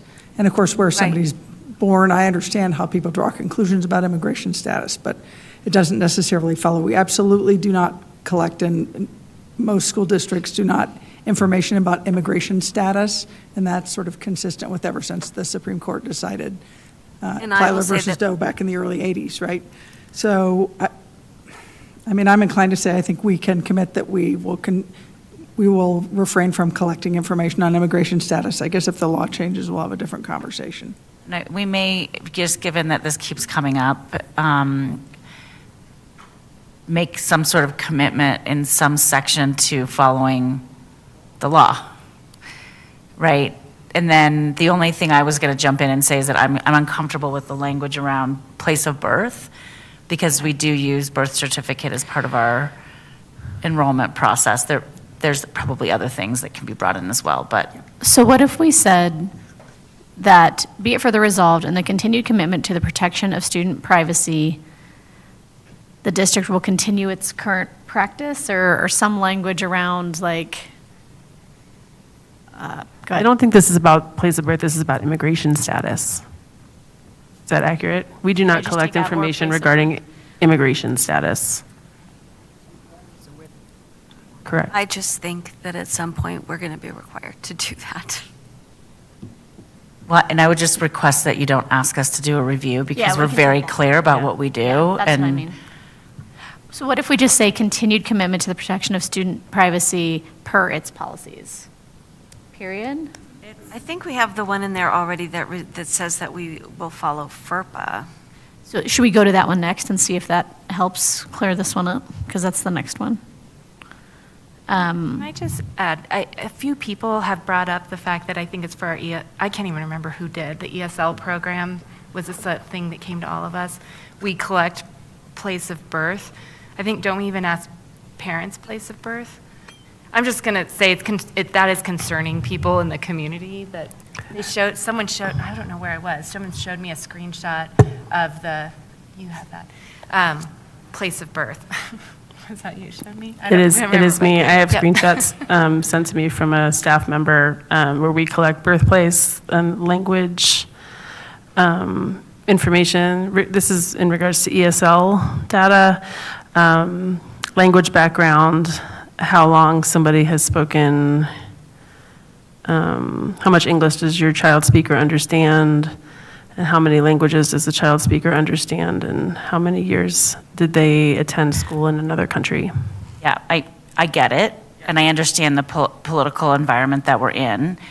If we don't ask questions like that, then we are violating other federal laws, and the Department of Justice will show up on our door and force us to ask questions like that.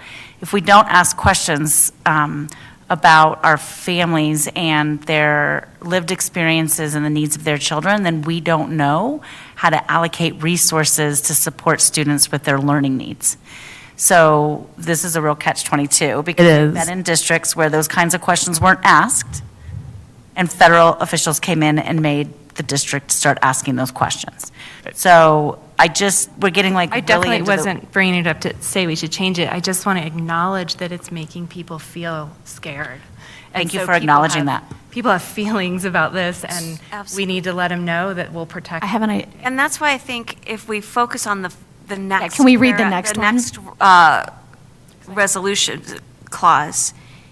So the next one, I agree. So be it further resolved, should ICE or other immigration law enforcement agents request any student information, the request should be referred to the superintendent's office and district legal department to ensure compliance with Family Education Rights and Privacy Act, FERPA, student constitutional privacy, standards for judicial warrant, and any other limitations on disclosure. This review should be conducted expeditiously but before any production of information is made. I think that works. I think it's great. I think it aligns completely with the guidance we've been So giving I'd like to our to principals. take out the previous paragraph. No data is being collected, yada, yada. Just take that entire thing out, and let's leave in that, we are going to, yeah. So do we, oh, go ahead, Mary. I'm confused about this review should be conducted expeditiously. What review? Meaning if the request is referred to the superintendent's office. So it should be the request, not this review, right? So the review, we could say that. I see the confusion. I thought we were taking out that one. We're not? The recommendation has been to take out the previous one. How about if we say, the request should be referred for review to the superintendent's office and legal district department to ensure compliance, yada, yada. And now we know what this review is. It is the review of the request. I'm good with that. Loved the next three that Paula put in there, and this is where I thought it was okay, since we've kind of lifted up the immigration a little bit more to include that we do have other students that are also scared and feeling fearful. So to me, it was okay to leave in. Still support separating it out if folks want to. So this one was an idea, and I will totally defer to our superintendent. Thinking back to COVID, we were able to pretty quickly stand up like virtual options for kiddos who are in school. I've struggled with this because it also means, like, could that be a target or an identification of kids? So I want to put that out there. Like, I don't know that this is necessarily the best, but what I added, be it further resolved that Jeffco shall provide flexible options for families who fear that their physical attendance in school could put their students and families at risk, be offered continued education through Jeffco Virtual temporarily until it is deemed safe to return to school. My concern about that is that is more policy. Okay. That's an operational decision that needs to be made with, like, academic officers, and I don't know how you feel about that, Tracy. Well, I just wanted to say, it was just that the option was there. And we can say up to principals, we can say school leadership, like, I just thought that having that option out there, so that was my thought. I mean, JVA has a lot on its plate right now. It's been a bit of a catch-all. We're dealing with that. We're working through some things related to that. We also have, JRLP, which is a different option. We, to my knowledge, not had any requests around this. And I definitely don't want to get into a place where we're asking teachers to do both modalities, where they have kids in front of them and kids online. That was a disaster during the pandemic, and it's very unfair to our educators. So I'm going to let Kim jump in here. I guess I would feel better if we took this language up about 4 levels in altitude and said something like the district will work with families to provide alternate options to stay engaged in school as necessary. I mean, so much of this is on-the-ground work that our family ambassadors and family engagement liaisons and principals are already doing. So, What I would add is the academic leadership team has been working for about 10 days now, looking at attendance, looking at our student engagement office processes and procedures. What do we do when a student disengages or doesn't come to school for whatever reason, and recognizing that while we don't want to enter into a conversation around any kind of punitive, contract on attendance, what we want to use all of the proactive measures that that team has built around research to say, how can we support a student who their family does feel fearful for them to come to school physically in person? What can we offer them so that they can continue learning? And so we're looking at what we already have in place and having conversations around, would this suffice? And if not, we're engaging with conversations with both JVA and JRLP as far as what could that potentially look like? And we intend to bring back a recommendation to Cabinet within the next 2 weeks. But given kind of the timing of where we are right now, nobody would have hit the threshold of a number of days that would cause us to stop and ask ourselves the question. So we have a little bit of time to figure that out. So in that case, I would say let's just leave it with Jeffco shall provide flexible options for families who fear that their physical attendance at school could put their students and families at risk. Period. Yeah, and I just wanted to add, a teacher and a teacher's spouse have both told me that they've noticed kids missing and that they've been preparing packets of work for them. So it doesn't have to be like a virtual option. It sounds like teachers are already keeping an eye on kids and trying to help them learn from home if they need to. I would also offer that, once this is done, I hope we can, all look at it again. And, okay. Yeah. So I don't think this is the end-all be-all. I'm making edits to this one. I'll send it back to Jennifer. Okay.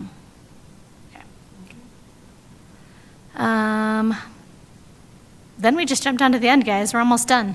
My very last be it for the result, and I think we should edit this to kind of say, we were talking about it earlier, I said after-school providers and vendors that provide service who contract shall be notified of this resolution, but I think it might actually be more important to say we're going to share it with communities, and I think whoever said it earlier might have been better language. I'll find the Boulder Valley one. I don't know, I just saw it there. The last thing says, be it further resolved that the school district shall post this resolution at every school site and distribute it to school district staff and parents in all the predominantly used languages of the school district and shall broadly communicate the commitments of this resolution. And I see what you're saying, Director Reed. I think I've got some copies in there of paragraphs that are up above. The last two before that seem to be copies. So I'll clean that up. Yeah, I like that addition. Dr. Bard? Agreed. So do you have it, Dr. Varda? Are you pulling it, or do you want me to pull it? Just call me Danielle. I know. Yeah, here, I'll just copy it. All right, you can Teams it to me. Yeah. Please. And then I'm just going to delete out the pretend policy that I added at the bottom, because it's covered now by other policies. Thank you guys for that. Yes, thank you very much. And Director Reed. It's late. I want to just highlight the third from the bottom, be it for the resolved, any request by ICE or other agencies, blah, blah, to visit a school site should be presented to legal, and then at the very end it says, but before any immigration law enforcement agent or officer appears at the school site. That is in conflict with the guidance that we've given. Okay. We believe we may know if let me say this publicly. We have not had any ICE officials visit any school sites. As I connect with superintendents across the state, I don't know of an ICE official that has visited a school site. That being said, we've done what we need to do to be prepared in the case that happens. We have instructed principals to use their normal protocols for entrance into our buildings, which is to require identification. And if it's an official, a government official, to require their government ID, right? Whether that's a badge or some other form of government ID. And to be cooperative and get them into a place that is quiet and ask them what their purpose is and collect any documentation they have, submit that to legal before taking any further steps. We've also made it very clear that it needs to be the principal who's involved and collaborating with this person. So we don't want to incentivize something to escalate that doesn't need to escalate. We want to be accommodating, but giving ourselves time to work with our legal team to understand the purpose, understand the documentation that's being presented, and then understand from our legal team what the best next steps are. And in the meantime, if we need to, get our team over there to support the school. I think it would be helpful if we put in something that says, be it further resolved that every principal will be given a set of instructions, guidelines, however you want to Yeah. say it, to deal with any ICE official that comes. Because some of the emails we're getting, they're saying, you didn't give us all the steps, we don't know what to do, teachers don't know what to do. But if we say principals will have a set of guidelines. Yes. Okay, And so- that has happened, so. Right, so let's add that. Adding it now. That principals will Principals. receive detailed instructions, or however makes sense to do that. And change. Can the district provide us better language using the policies so that we're not contradicting? So if we can get better If the language. board is comfortable with it, then we'll take that third to last paragraph and just make it about what principles need to be given. Can we do that? Yeah. Just align it to the language that is the title of that document. So I'm going to put a comment into this one when I send it back to Jennifer that just says align with guidance given to principals. Yeah, just set an expectation that guidance is given to principals, is I think what I hear Mary suggesting.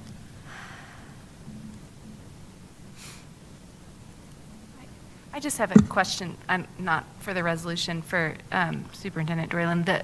Aaron and I were able to speak with a woman who leads a organization that just supports immigrant families, and some of their guidance, they have this whole packet, and they've had like the Mexican consulate there and just a lot of resources. In their packet, they recommend families sign a power of attorney.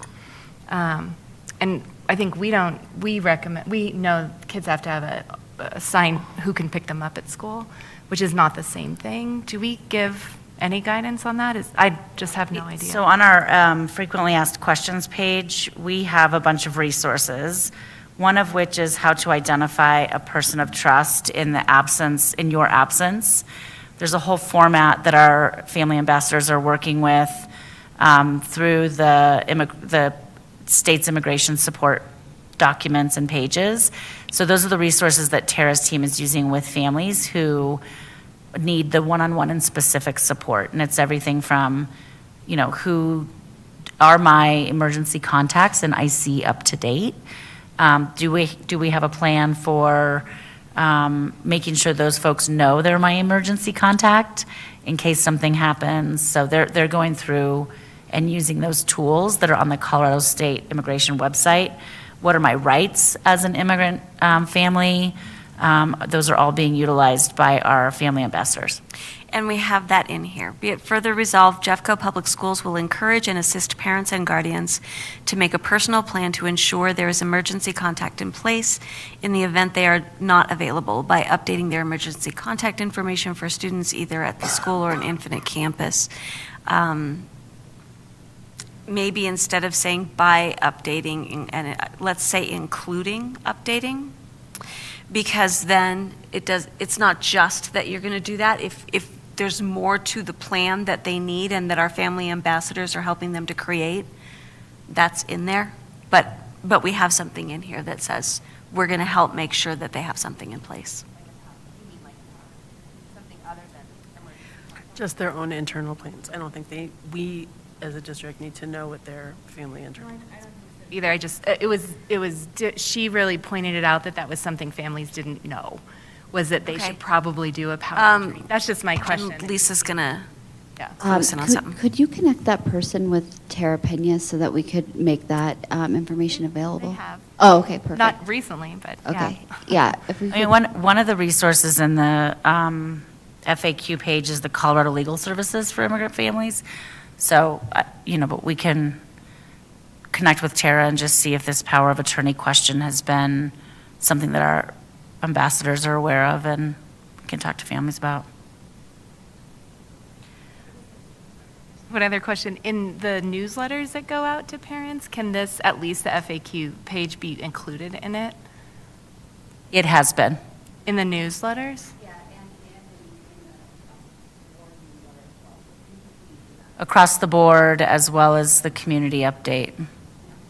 And I think. And the staff, our Team Jeffco brief. And I think this month's across the board can have this resolution in it and sort of be very broad focused. statement. Yeah, a broad statement about it. Because I think that goes to a lot of people. Our listserv, which is 200,000. Did you want something else, Danielle?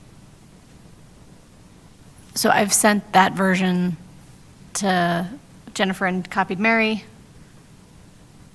And it can be recirculated then for finalize and legal review and all those good things? Okay. Yeah. Thank you. Yeah, thank you. I have one other question. At some point, whether it's tonight or next week, we will need guidance on how you want this situated in your agenda next week. So if you want it in consent or if you want it as a separate action item. So something that Mary will have to give us some guidance on. I would say I would prefer a separate action item so that we can have short comment. We've done a lot of in-depth conversation here tonight, which I appreciate. But I would prefer that this particular draft, given community interest in it, be given its own space. Yeah, I think that's true. Yep. Oh, boy. Yeah, we do. You're right. You're right. Okay. So, yeah, I think this is good, and Jennifer can get it out to us so we can all review it before next week. And I wanted to bring up something that Aaron and I learned about at the NASB, or whatever, NSBA conference we went to. Some boards have subcommittees for policy, writing policies, and you can have it just be ad hoc, and it's just good for a year even. And so then in the future, when we want to have a resolution and/or a new policy, we've got 2 people identified to work on it to get it started. Yeah. So I would like for us to consider instituting in our policy, I think it's G, our governance, board governance policy 14, that looks over how we introduce policy and what that process is like. And I think we could add language in there to establish a 2-person subcommittee made up of board members to consider policy language or resolution language when necessary. So if I need to write some official language and submit it and follow our already existing policy, I will do that. Okay, so Aaron will take the lead on starting that. And do we want, then, we got one person who is at this point. Do we want to now identify a second person, or do we want to make that ask next week? I think if we're going to change that policy, you're going to have to, it makes more sense to choose your people after the policy's been changed and passed and all the things like that. Okay, but Aaron's going to change that policy. Got it. This is my heads up that I will be presenting to you, President Parker, per our GP 14 policy, an addendum to that existing policy to establish a policy subcommittee for the board. Volunteering for it. And she's doing Volunteers tribute. You're, yeah, thumbs up. Okay, well, thanks. Well, we might have received criticism for being late in getting our resolution out, but I think we will be the only board that did a public discussion of how we created it, so people will understand it. Okay, then we can move on, I think, to the last item on our agenda this evening. The board will hear a preview of the February 13th action items, including items that will be included on the consent agenda. The superintendent will also provide the board a preview of upcoming board agenda items. So I'll hand it over to Superintendent Dorland. Great, thank you, President Parker. Next week, you all have a few things on your consent agenda. The first is the first two are approval of monitoring reports. 1.1, and then the combined monitoring report of 3.2 and 3.4. To remind the board, you all studied these monitoring reports in January, and they'll be attached in your consent agenda. You'll have, as you do every month, almost every month, I guess, supplemental funds notification, and you can see the details of those awards and grants in the table below. You will have the approval of the contract for Twig and Savas, which is related to the study of the English Language Arts curriculum that you saw today, and then Twig, of course, is one of the science curriculums that we're also piloting. You will have an approval of a contract amendment for Ascent at the Red Rocks Community College, which is basically a fifth-year high school program that lets students participate in concurrent enrollment the year after 12th grade to actually get some credit for their first year of college in their fifth year. So it's a nice benefit for kiddos who might not be quite on track to go ahead and get both their high school diploma as well as some college credit, which is great. You will also have the adoption of the secondary ELA resources, and that's similar. That's what you also studied tonight. And then the Fletcher Miller FF&E furniture, fixtures, and equipment contract, which is very exciting. And I just want to highlight that of these fixtures and furniture and equipment, there are many specialized things that we will be ordering for that school and the very special students that it serves. You will receive also, there will be an approval of a proposed tax increment revenue agreement with the Lakewood Redevelopment Authority.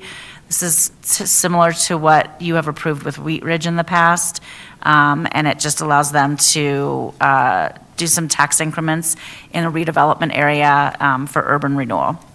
I anticipate you also will have, not on your consent agenda, but we will be revising your agenda next week to have an action item for the resolution that was just discussed. And so I see Jennifer shaking her head saying, I got that.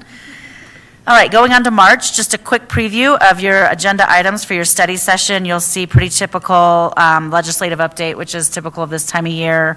We're going to talk about the budget development for next fiscal year. We're going to give you an update on where we are with our strategic capital master plan work, the SAE programs and changes that have occurred in those programs to make them more sustainable and efficient for families who need them most, while also trying our best to maintain some flexibility for families who also need some flexibility. We're going to talk about the ERP contract because it will then, I think, be on your consent agenda the next month, and then property surplus. We'll have an update on where we are with some of our property surplus. In your regular meeting, we have a tentative executive session, and I think we may have an arbitrator's decision to discuss.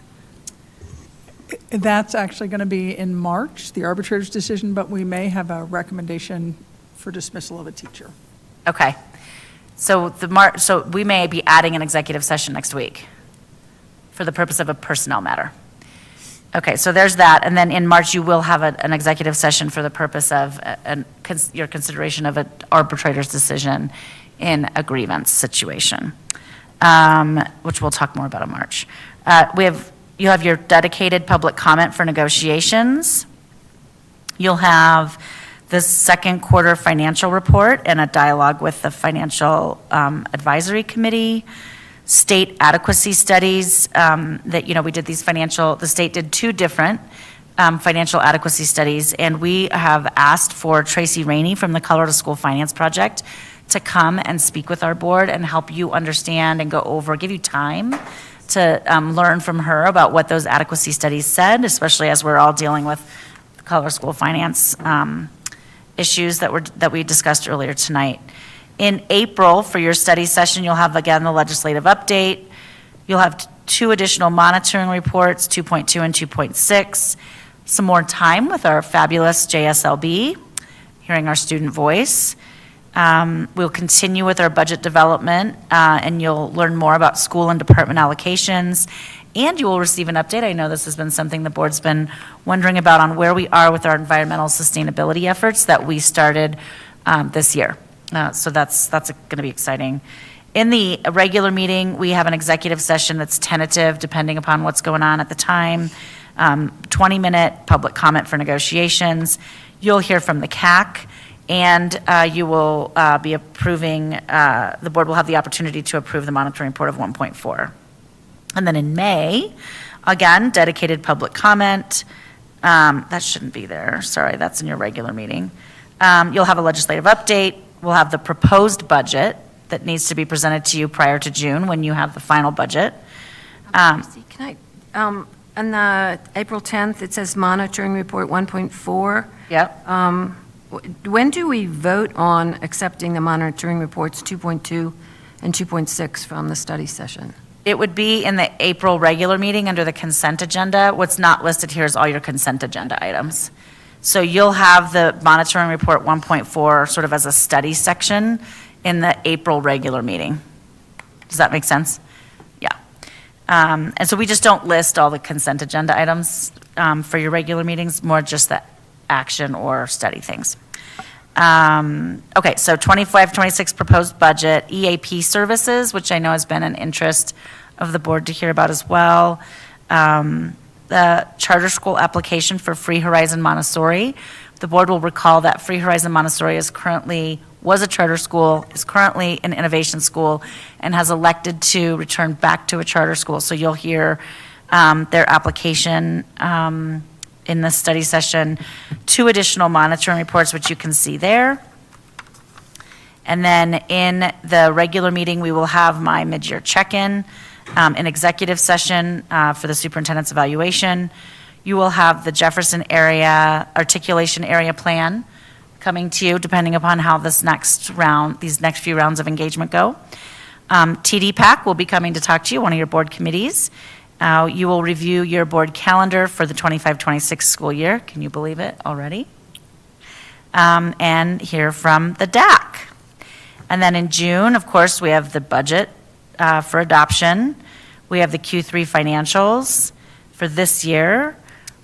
You will be doing we're looking at monitoring report EL11 on school safety. And I think as part of that, an opportunity at some point right around this time to tour the DeAngelis Center for, that's in March, sorry. Okay, so by then you'll be able to see that. You can bring it to the table when we study EL11. And we will be bringing to you a final report that we've been working on through your board committees on safe and secure environments, just sharing more about that work. You will also have, per our conversation earlier, and Ms. Kenworthy, your questions around the cell phone research that we've been doing. We'll be able to share with you a report of where we are with the pilots that are going on in Jeffco, which will be helpful as we go into next year, especially if some legislation is passed. And then you will adopt and appropriate the 25-26 budget in June. I know. Just one quick thing, too. I spoke with Jennifer today about adding a section to our board docs, possibly in conjunction with what we keep track of for questions, but to keep track of all the action items that board members have asked for, follow-ups on certain things, so it'll be visible, and we can then track them and find out, when they were completed, who completed it, whatever, and we'll see which ones are still outstanding. So that brings us to the end of today's agenda. We will stand adjourned. Our next scheduled meeting of the board is a regular meeting scheduled for 5 o'clock on February 13th at the Ed Center. Good night.